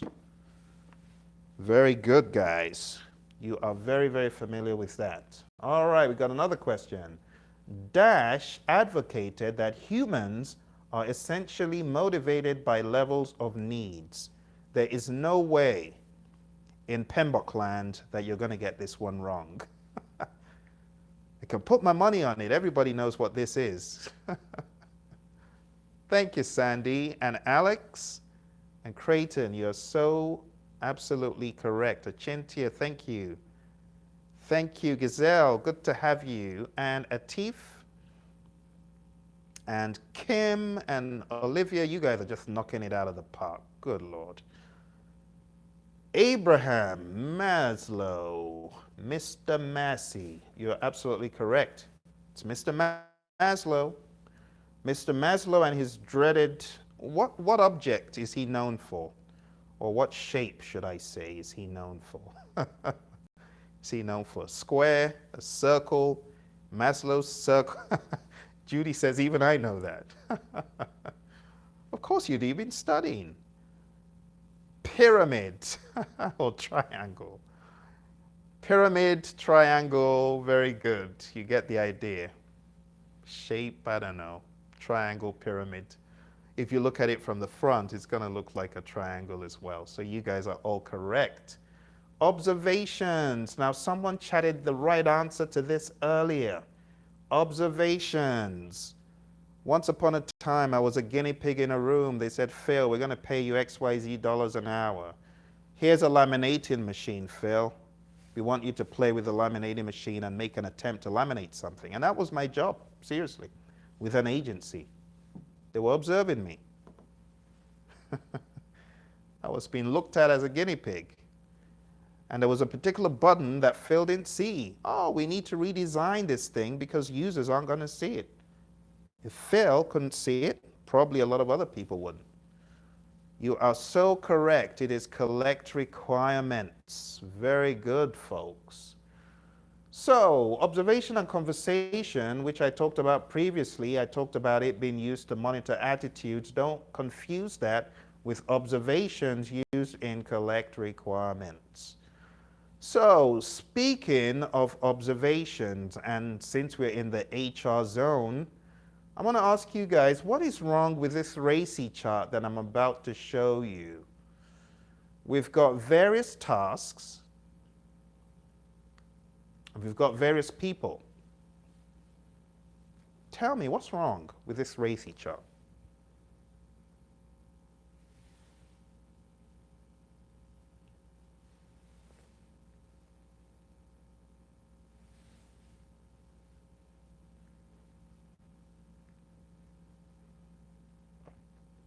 Is there anything wrong with it, though?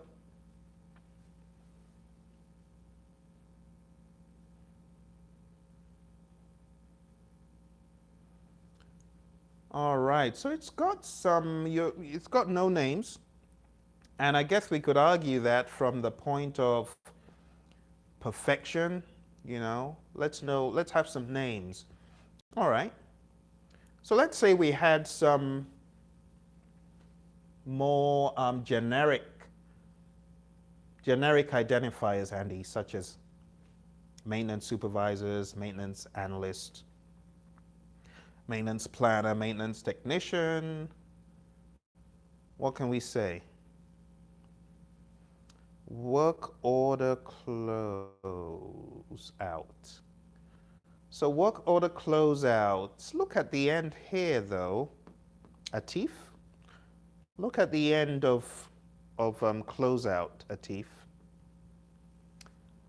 Olivia got it right.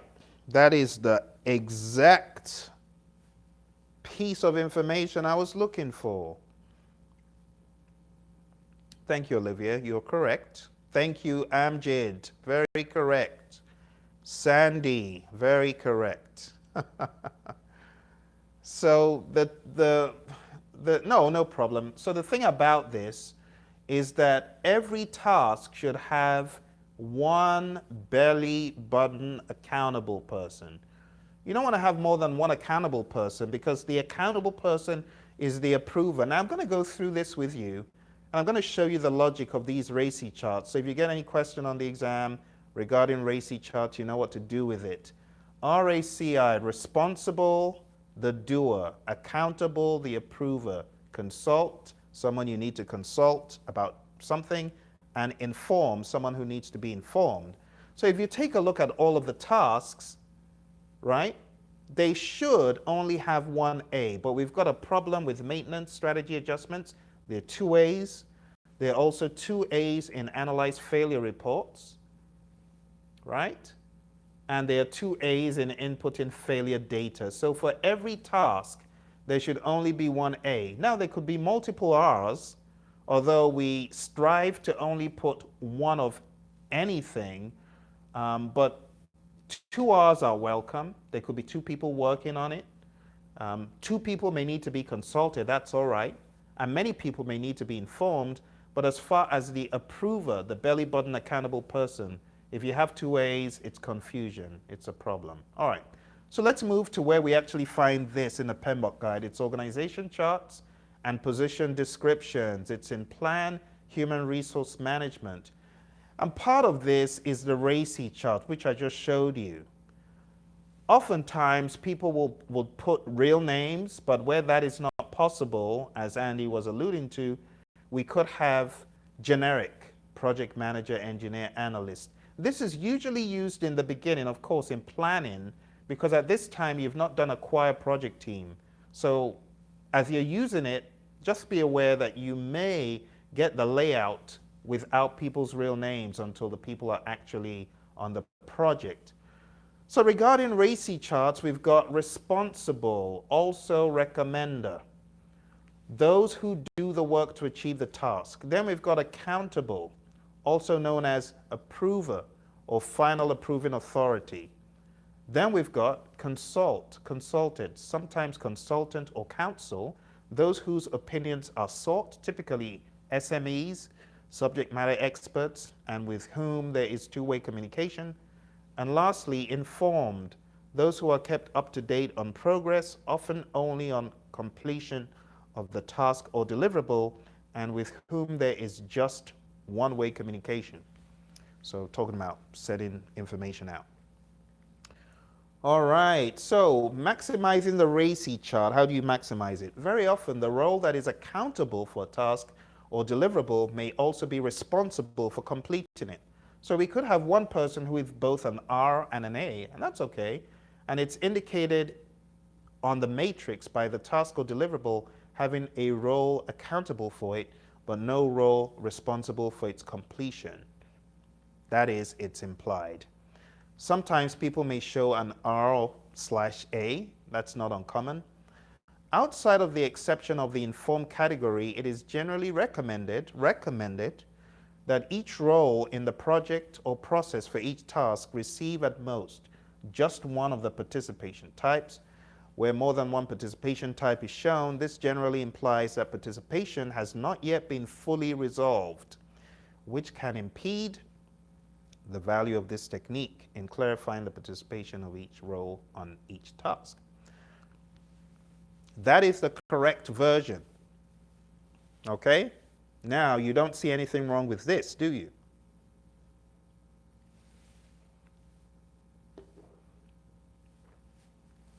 We can see that the maintenance technician does not have an assignment here, but that's not a big deal. Doesn't have to be assigned to every single thing.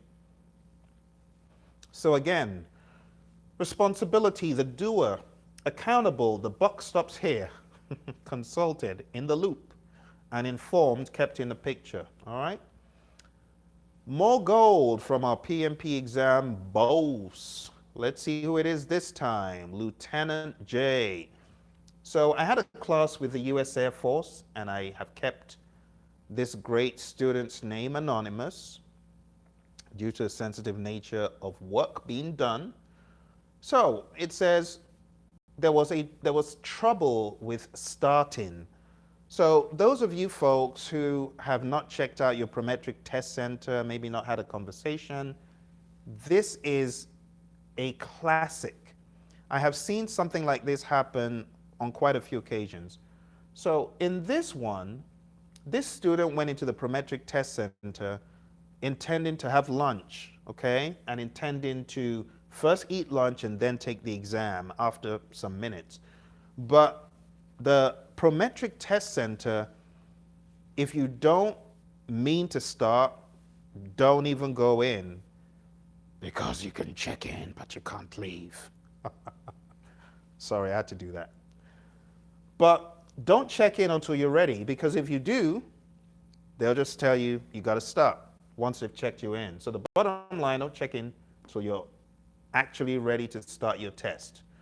Second problem, the fire alarm went off in the middle of my test. Can you imagine the fire alarm going off? So, like Andy said, have a plan, have a contingency, folks. What happens if the fire alarm goes off? You know, this is where you need to think of stuff happening, crazy things that you never even bargained for. In this same vein, I had another student right in the middle of taking the test, the power cuts, and everyone is freaking out. Have I lost my exam? And this poor student pulling out her hair, wondering what on earth had happened. They had to calm her down and tell her, no, it's really there. She didn't believe it until after all the power cuts had been restored and everything, came back in, and there was her information. So don't worry.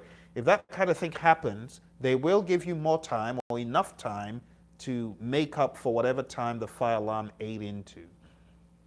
So she says, the staff initially did not communicate to us what was going on. So everyone kept taking their tests and wondering what the disruption was about. Eventually, they ended up evacuating the entire building. Can you imagine that right in the middle of your prometric exam? Goodness gracious. I personally thought the real exam was harder than the practice test because it was more practical application and less rote memorization. A lot of the questions felt very subjective, absolutely, right there in your face. You know, you just finished cooking dinner, what should you do? What should you do first? Eat your veggies or eat your meats? I mean, very subjective. Eat your veggies or eat your meats. Is there a rule? I didn't know. Which action would you do first, etc.? And I didn't feel as confident as I answered them as I would have liked. I think the best way to study is taking practice tests from a variety of sources that offer both objective and subjective.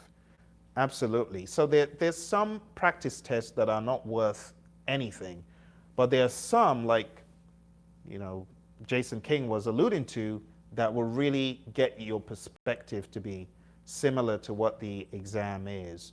Unfortunately, Lieutenant J didn't take our marathon mock. I think that may have helped.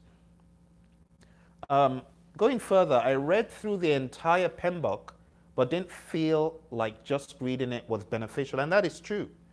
Just reading the PMBOK guide is not enough, folks. You got to read it and dissect it, like what Andy was saying.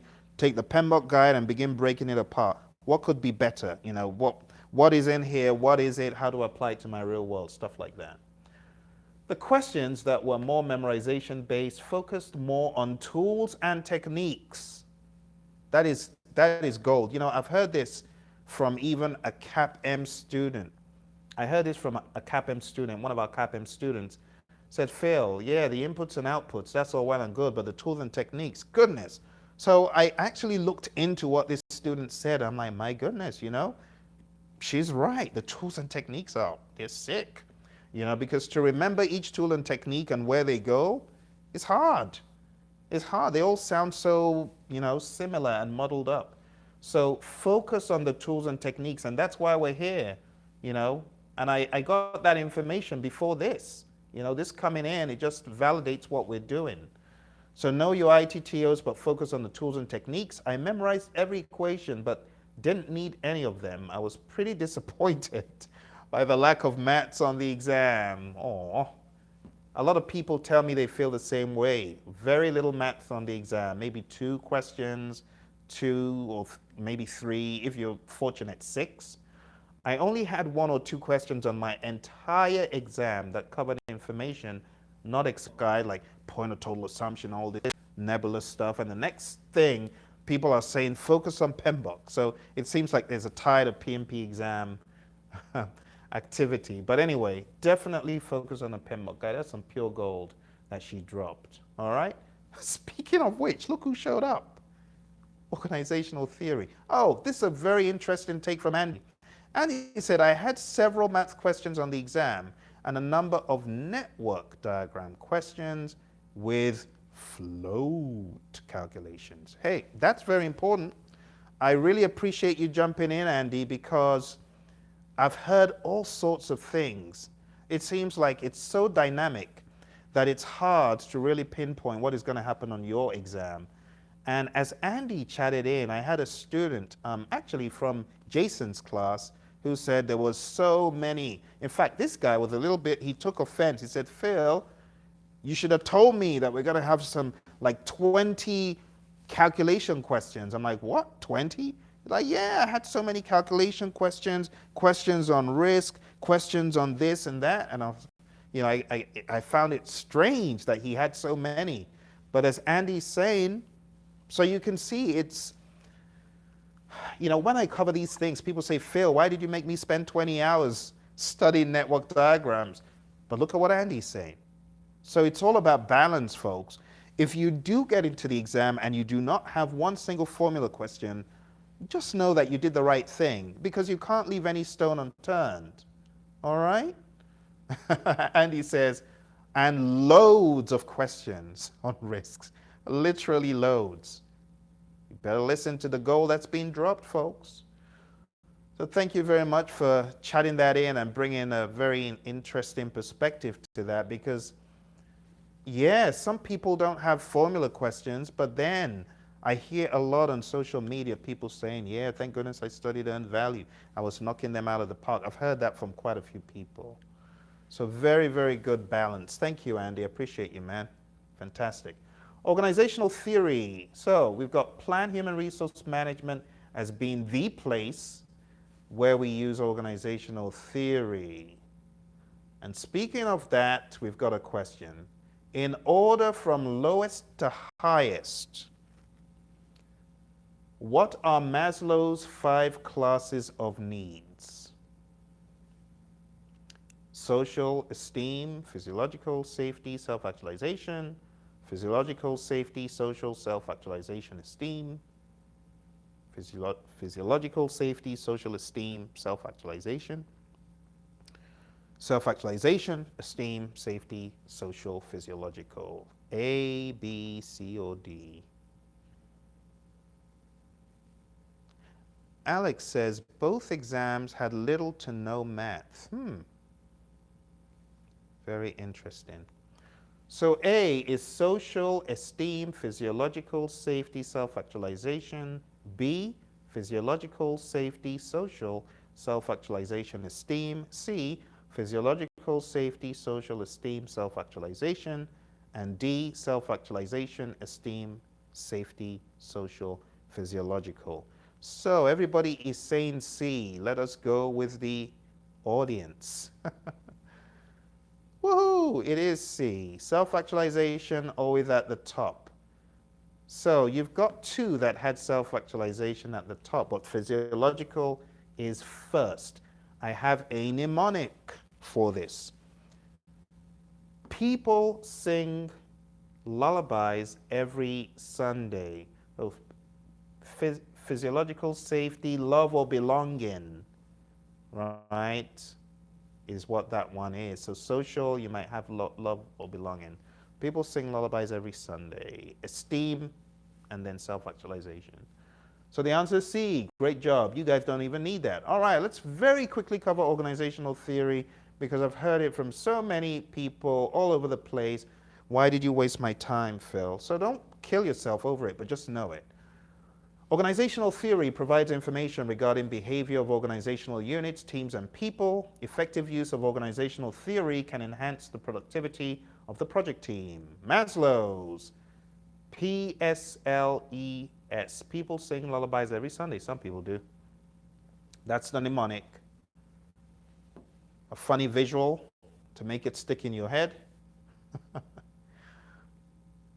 Herzberg's theory has to do with hygiene factors and motivation. Just know what the hygiene factors are. Poor hygiene factors may destroy motivation, but improving hygiene factors under most circumstances will not improve motivation.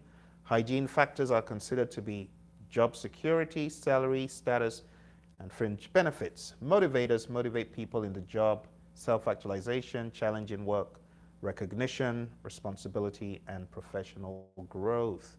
Taking a look at Herzberg's 2-factor theory, as it's called, hygiene factors on, well, the left, depending on how you're looking at it, hygiene factors and motivator factors. Hygiene factors, salary, company policies, working conditions, benefits, and job security.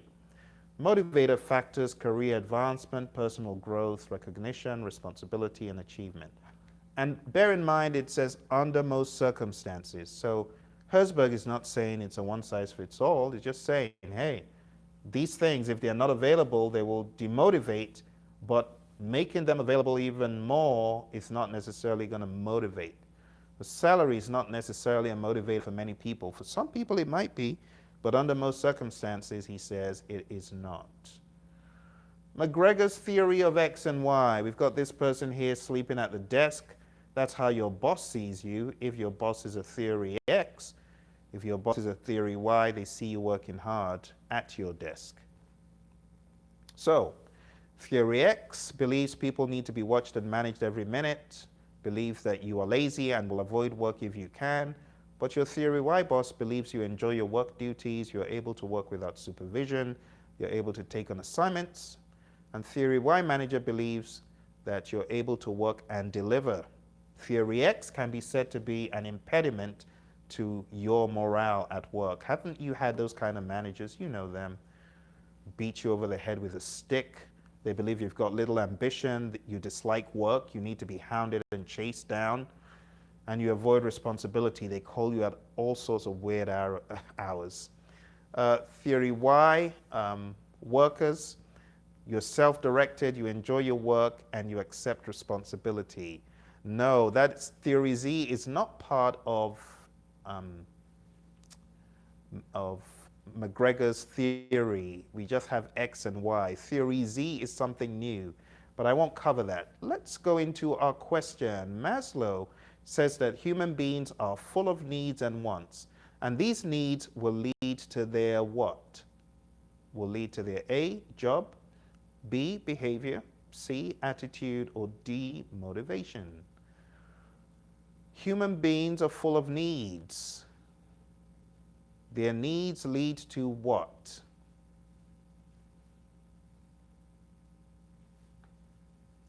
Everyone is typing in the letter D. So, motivation. What comes before motivation?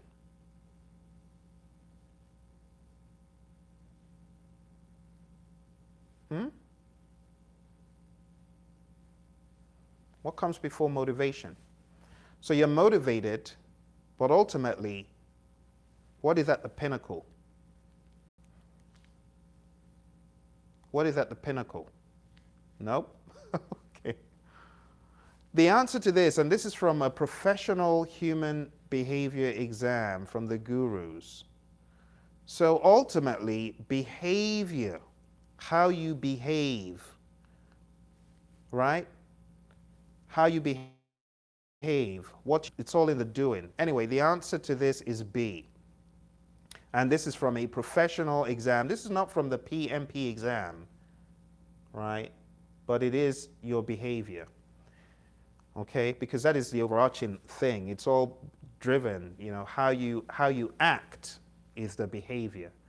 How you act is governed by all of those things. Yeah, those things ultimately get you to act in a particular way. And I believe that's why the answer is B. I am not the author of the question, but I thought this will be some good pre-test question for you. All right, one final one. I don't want to waste too much time on all of these theories because people say it's not very prominent anyway on the exam. Last one, Victor Vroom. People expect a reward. I don't know, a ball of money, applause, whatever. They expect to be rewarded for their accomplishments, so they put in more effort and they remain productive.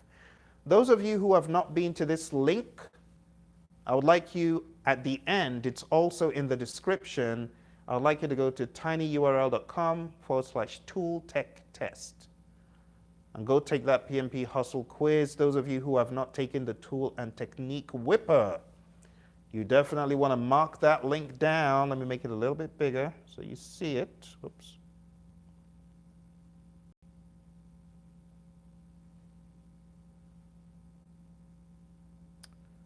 Okay.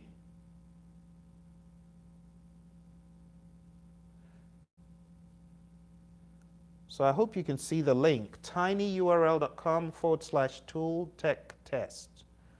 Go to that link, take the quiz at the end of this, not now. Last time, overachievers were getting 98s and 90s and killing it. But don't take it now, or otherwise it might distract you, all right? Mock exams. We've got mock exams for you to take at Praizion.com. If you wanted to take a mock exam such as the one Andy's talking about, go to Praizion.com and then look for this image of these people jumping for joy after they kill the exam. Okay? That right there is the realistic 200 question mock exam that Andy took. Andy actually took both of those exams, and it was very evident, you know, it was a litmus test to tell me, yeah, Andy's going to kill it, you know. I had no doubts when I saw his performance on these exams. I knew it was all over for Pimpy. It was all over for Pimpy. Pimpy, are you happy Andy passed the exam? Yes. Now I can focus on other people. Pimpy, you're a clown. All right, let's move on. Questions and answers. You have any Q&A for me? Questions or comments or concerns or something milling around in your head that I can answer for you? Okay. Tell me, questions, comments, concerns. Again, I really apologize for the crazy network issues. I am glad we were able to get through the slides for today. And I'm going to go jack up our friends at Friendly Neighborhood Cox or wherever they are. Any other books apart from PMBOK Guide? So Jude, I'm not sure if you've read your Essentials book. I would recommend that. But over the past few weeks, I've been hearing a lot of people saying, stick to the PMBOK Guide, stick to the PMBOK Guide. So I'm inclined to say, you know, focus on a PMBOK Guide, and I wouldn't recommend anything outside of, you know, the essentials you've got and the PMBOK Guide. But those of you who have studied so many of those study guides, maybe you've studied a lot of books and just need to do questions, you know, and I would recommend our mock exams. Sachigun says, any method to put hours? Oh yeah, do you want me to cover that, Sachiguns? Let me give you a quick, very quick one. Let me bring this up here because we actually have one of our students from the past who slayed the exam, and he was so excited about this that he shared his application. So let me show you his application.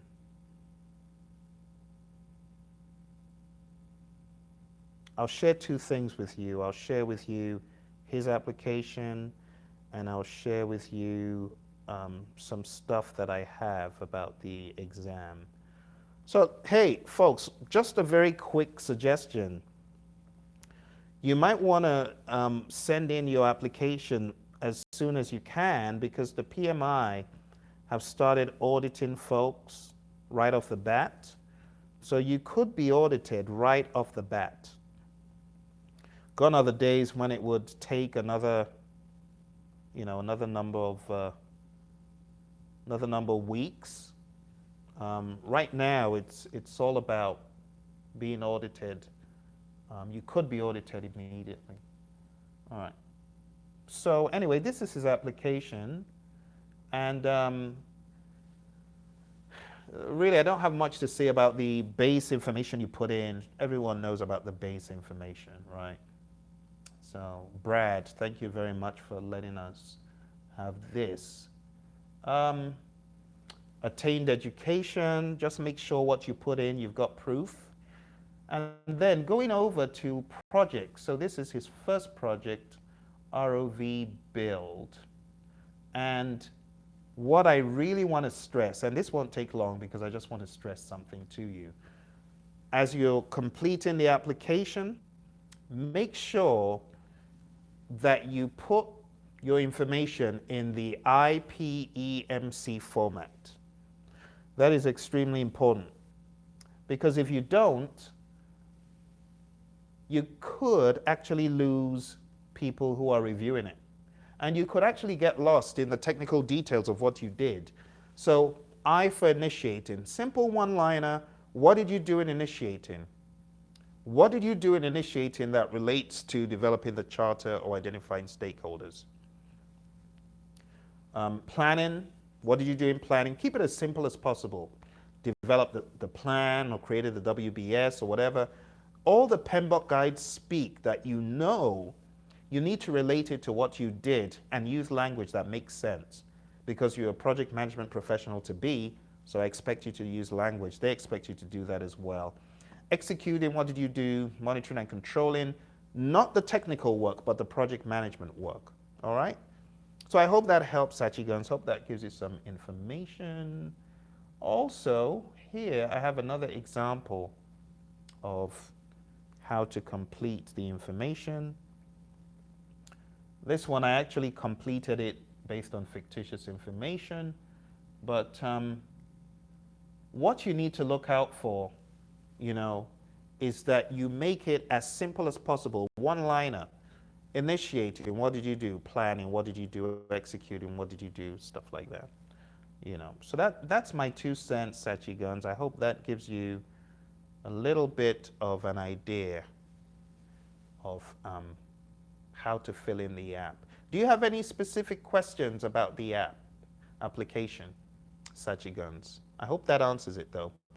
Amjad, what are the best mock tests? I have 1 month to go. Amjad, come take our mock exam. I'm serious, A lot of people say, Phil, why don't you recommend any other mock exam? To be really honest with you, except push came to a crazy shove, I would just say, whatever you've done research on and works, good. I won't tell you not to use it, but if you haven't used ours, I'll say by all means, come take our mock exams. Do it. Because our mock exams has got historical information that backs up our judgment call on whether someone is ready or not. Andy took these exams and I knew, yep, he's cooked, he's gonna kill it. Other people have taken our mocks and I'm like, hey dude, don't do it. Hey lady, don't do it. Don't jump. You're not gonna grow wings on the way down, so don't even try to jump. Stay back, stay in the incubator for a little bit longer and, whoops. I think YouTube may not like me talking about mock exams. Anytime I'm talking about mock exams or earn value, they just silence Phil. Okay, so I was saying, because of an experience I had in the past, I stopped recommending mock exams. A student of ours said, Phil, can you recommend mock exams? And of course, back in those days, I would just shovel like tons of mocks all over the place. And this guy ended up taking a very well-known mock. If I mention the name, you'd know it. And took this mock exam, it's free, and the poor guy, after taking the mock, he felt so demoralized and mentally incapacitated that when he went into the exam, he just couldn't bring it. He failed. And I felt guilty in telling him to take the mock that crushed his brains out, and he went into the exam and failed. So I had to power up, I had to give him some, I felt I owed it to him to really be there for him, and sat down and went over stuff and flashcards, the whole 9 yards, and then he passed the exam. And I said, never again am I going to recommend mock exams, because some of them are just hopeless, and they're either too difficult and out of context, or they're too namby-pamby, and then you pass them with 70s, 80s, you're happy, and then you get into the real thing and no good. So anyway, that's my 2 cents. So if you really want to take a reliable mock, my 2 cents is go to, let me close all of these tabs. My recommendation again is to go to the Praizion site and look for that mock exam that Andy was talking about, lots of other folks taken. That is what I would recommend. If someone else recommends a mock exam, that would be cool, but I will not do so. What else? Any method to put hours? I think I've addressed that. The best mock tests. So Amjad, yep, that's my advice to you. Go take the Praizion mocks. Whoops, what am I doing? Okay, Rohini, How are validated changes used in monitor and control project work? Very good question. I'm going to answer that question for you. Let me just scan through to see the other questions. If I do same project year after year, how best to capture in work experience, area of application? Hey, Judy, it is what it is. So I'm not sure if Laurie's still on, but we actually were doing that a few months back. Hey, it is what it is. If what you're doing is repetitive type of work, not operations though, but they are projects, it is what it is, you know? So you just have to account for all those projects, you know? Oh, Laurie's still on. Thank you, Laurie. So yeah, Laurie's exam application itself was a project. That was a project. So the best way to capture it, it might be repetitive, but you might just have to copy and paste it. She says, I listed each project as an annual. Anyway, you can see what she's got down there, Judy. That might help you. All right, so you just gotta list them all out. It is what it is. Jude says, questions that come from out of PMBOK, I'm a bit concerned. Yeah, so Jude, based on what Lieutenant Jay said, all those questions are just right out of PMBOK. Jude, I'm not sure if you've watched my most recent video where I talk about the nasty PMP exam question anatomy. That one is on our YouTube channel. If I were you, I'd go watch it because I dropped some gold there about how they could come, different angles they could come from. But hey, everybody on the call, do yourself a favor and write this down. What should the project manager do? That is what 90%, even more, of your questions are going to be asking. Phil is a project manager on a project, blah, blah, blah. This happened. What should he do? You are a project manager on a project. This happened. Well, that is exactly how it's going to be. Okay, so go take a look at that video. Shannon, I beg your pardon. Shannon says, I don't think we've met, Shannon. Good to see you. Shannon says, ran across a new term yesterday during a mock exam. Wondering if you could put your spin, on the term user story. Woohoo, user story. Do you know what? Let's go to the mothership. I've got some stuff from the mothership. Hang on. You know what I mean by the mothership, Shannon? I'm talking about the A to the G to the I to the L and E. The Agile Practice Guide. Great book. See what PMI has laying in wait for you? I hope you guys aren't going to let them throw this on your plate. PMBOK Guide 6th edition and the Agile Practice Guide. So user stories, here's the summary. User stories are requirements, Shannon. But let me see if PMI's take is here, because I always like going to the mothership. I like going to the source, if that makes sense. So let's see. User story, I'll be shocked if it's not here. Because I could give you my own, here it is. A brief description of deliverable value for a specific user. It is a promise for a conversation to clarify details. So that sounds rather cryptic though. A brief description of deliverable value for a specific user. It is a promise for a conversation to clarify details. Interesting. So the long and short of the user story is it is a user perspective of what the user intends to get or achieve from the deliverable being produced. Okay? And the key thing is to be able to define what this deliverable is meant to do for the user. So think of it like a user-focused requirement being described. That's really what it is. All right? Let me see if we've got another definition here which has more substance in the 6th edition. So I'm going to the glossary. Let's see what it says here.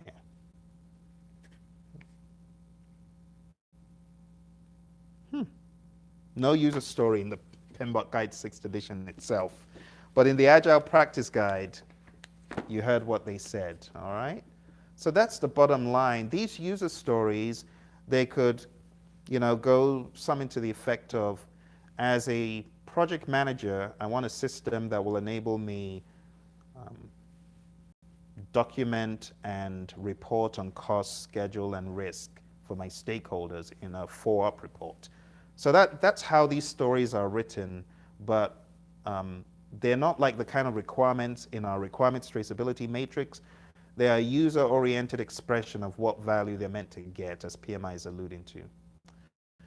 All right, that was a very good question, folks, because we know earned value is coming. Hey, the coming of earned value, I tell you, you want to get on this ship right now. Tell you, there's some crazy stuff that people don't even know what is going to happen on this 6th edition. So yeah, definitely you want to know all this stuff, but user stories, definitely one you could encounter. Thank you, Shannon. All right, what else? I think I'm being too slow here. There's so many chats I'm missing. I am missing all the chats. Too slow, Phil.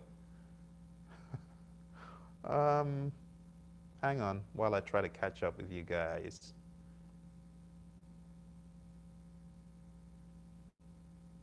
I am going to answer everyone's questions, so bear with me. Andy says I was audited. All right. So Judy, you're going to send your application this week. Did I get that right? Andy says, it took me a month to get all the signatures. Wow. Definitely put IPEMC into your activities on the application. Good. Okay, Sachi Guns, I finally get to your conclusion. I'm glad that helped.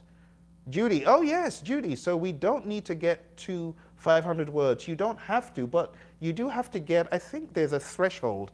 So as you're typing it in on PMI's website in your application, it shows red. If you haven't hit the mark, you have to get to a particular number. I can't remember what the exact number is, but if you don't get to a particular number, it's going to show red. Then it shows orange, then it shows green, if I remember correctly.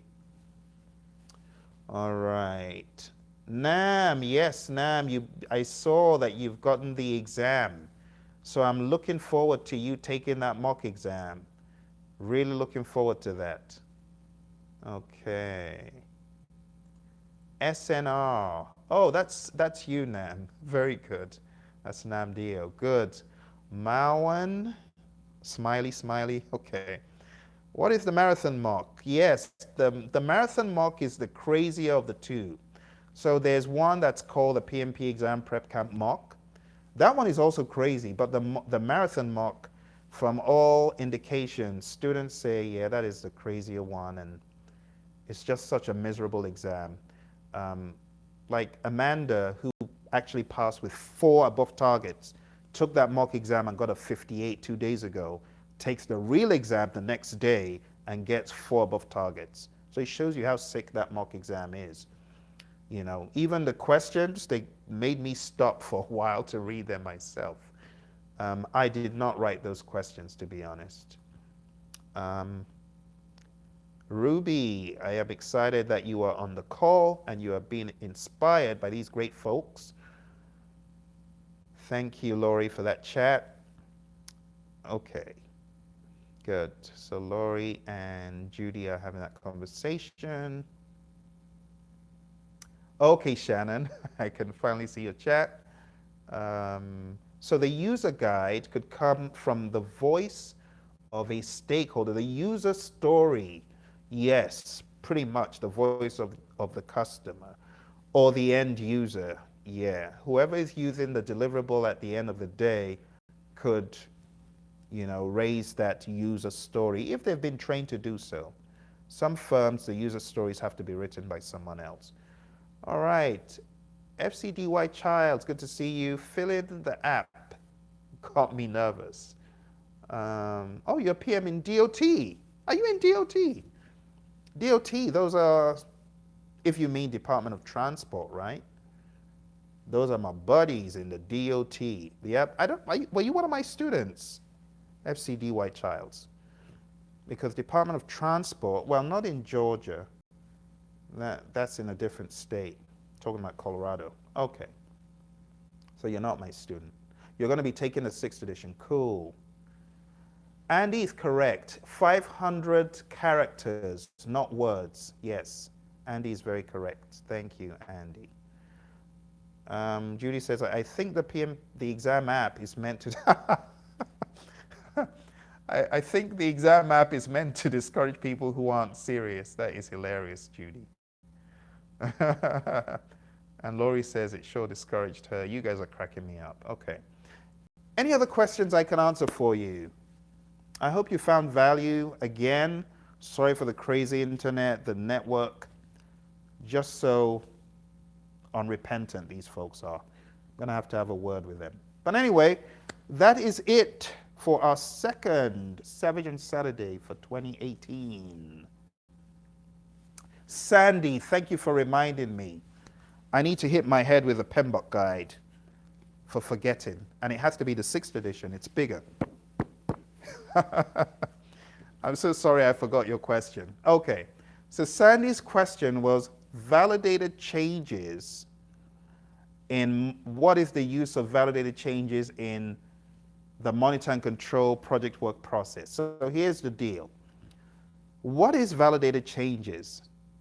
Validated changes is a documented validation of a change request that has been approved. I might have to draw this out for you, Sandy. Let me see if I can get creative and draw this out for you.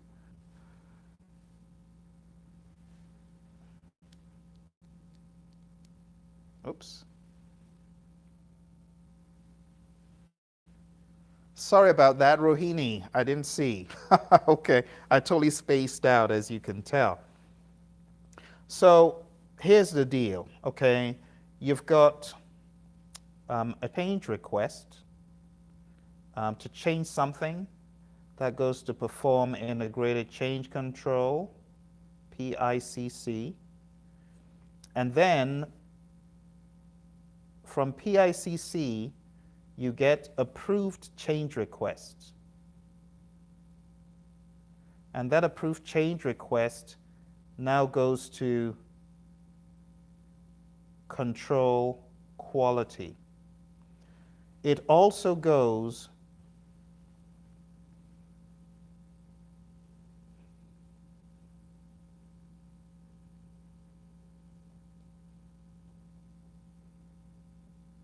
all right, I think I'm back now. So I should have probably used black, a darker color. But the bottom line is change requests, they get processed, you get an approved change request. It goes to control quality. It also goes to direct and manage project work. And then you get deliverables that go into control quality. I actually have a very extensive video on this. Deliverables go to control quality, and it is from here that we have validated changes, and that goes into monitor and control project work. So the bottom line of it all, change requests go through the process, they get implemented in direct and manage, we get a deliverable out, that goes to control quality, and the deliverable, we need to make sure that the approved change request is indeed inherent in this deliverable, so we get validated changes. These validated changes give assurance and proof and an update to your stakeholders that these change requests have been implemented. So as you're monitoring and controlling the project, these validated changes are actually going to filter into your report in some way, and because you know we get work performance reports from here, and those are ultimately going to get to your stakeholder for assurance that these approved change requests are now inherent in the deliverable. So here's the summary after all the doodles and so on.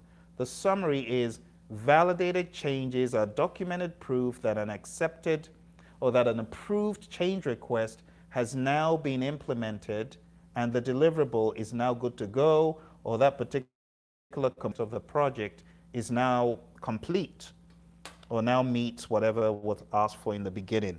Now, just for good measure, I am going to read from our friendly neighborhood PMP just to bring it all together in PMI speak. So if we go to the integration chapter, monitoring control project work, taking a look at the input validated changes, page 90, it says,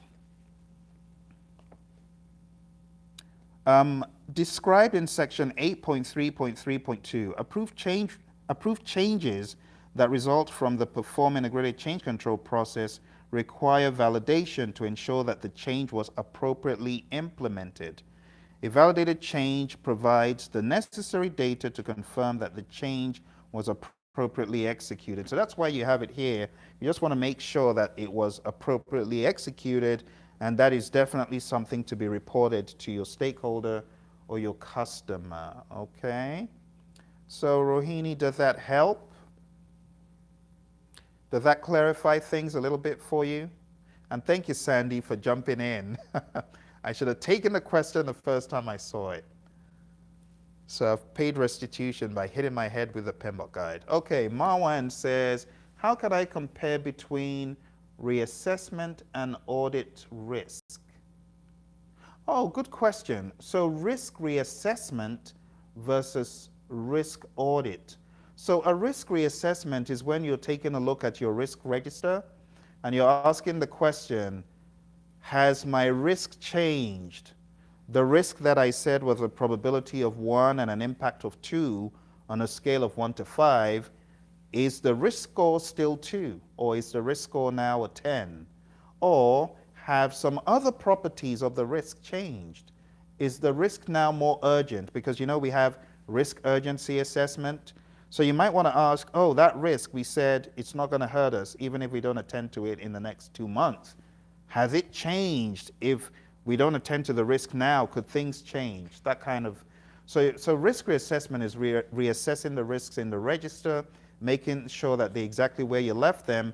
But a risk audit is checking to make sure that your risk response actually worked and that your risk planning processes and procedures are actually going according to plan. Let's go to the mothership one more time and just read what PMI have to say about the risk audit versus risk reassessment. So whenever you hear reassessment, you know that you're taking another look at the risks. Something else I should have said is the risk reassessment could also help you find things that you didn't previously identify, you know, risk-wise. So let's read risk reassessment. It's on page 351. It says control risk often results in identification of new risks. That's exactly what I was just saying. It says reassessment of current risks and the closing of risks that are outdated. Project risk reassessments should be regularly scheduled. The amount and detail of repetition that are appropriate depends on how the project progresses relative to its objectives. So that's risk reassessment. Risk audits, it says, risk audits examine and document the effectiveness of risk responses. So we said we're going to use mitigate. Was that useful? Did it work? No, it didn't work. That kind of thing. So it says, risk audits examine and document the effectiveness of risk responses in dealing with identified risks and their root causes, as well as the effectiveness of the risk management process. That's really in a nutshell. Is our risk management working or is it not? I hope that helps. And they are both done in the monitoring and controlling process group. They are both done in control risks. So you want to see control risks as a very important process where you identify new risks, specifically in risk reassessments. Okay. All right. I hope that helps. Is there any other thing I can help clarify? Things going on in your head? Thank you, Rohini. I see that. Thank you, Marwan. I hope that clarifies for you. Don't forget, if any other questions come up during the week, you know, you can either save them for me to take live, or you can shoot them on the YouTube channel. I'll be more than happy to take them as soon as I possibly can. Quick reminder, I brought this to remind you, based on what I showed you from Jason King, this is definitely something you would want to do. Have your flashcards. The more you do this kind of thing, the more it's going to help you. All right, enough said. Thank you very much, folks, and have a wonderful weekend. Thank you for chilling out with me. I appreciate your participation. Those of you joining for the first time, I hope we see you again next week, and I hope I can fix that ridiculous internet issue that was plaguing us in the beginning. Or maybe it's a conspiracy between Google and our friends at headquarters. Okay, thank you all very much. And I wish you all the best in your studying. Hopefully we get some more gold for next week, and I'll see you next week. Bye for now. PMP, anything to say? No, I've been sorely beaten by Andy and Jatin and the like. Bye, folks. See you next week.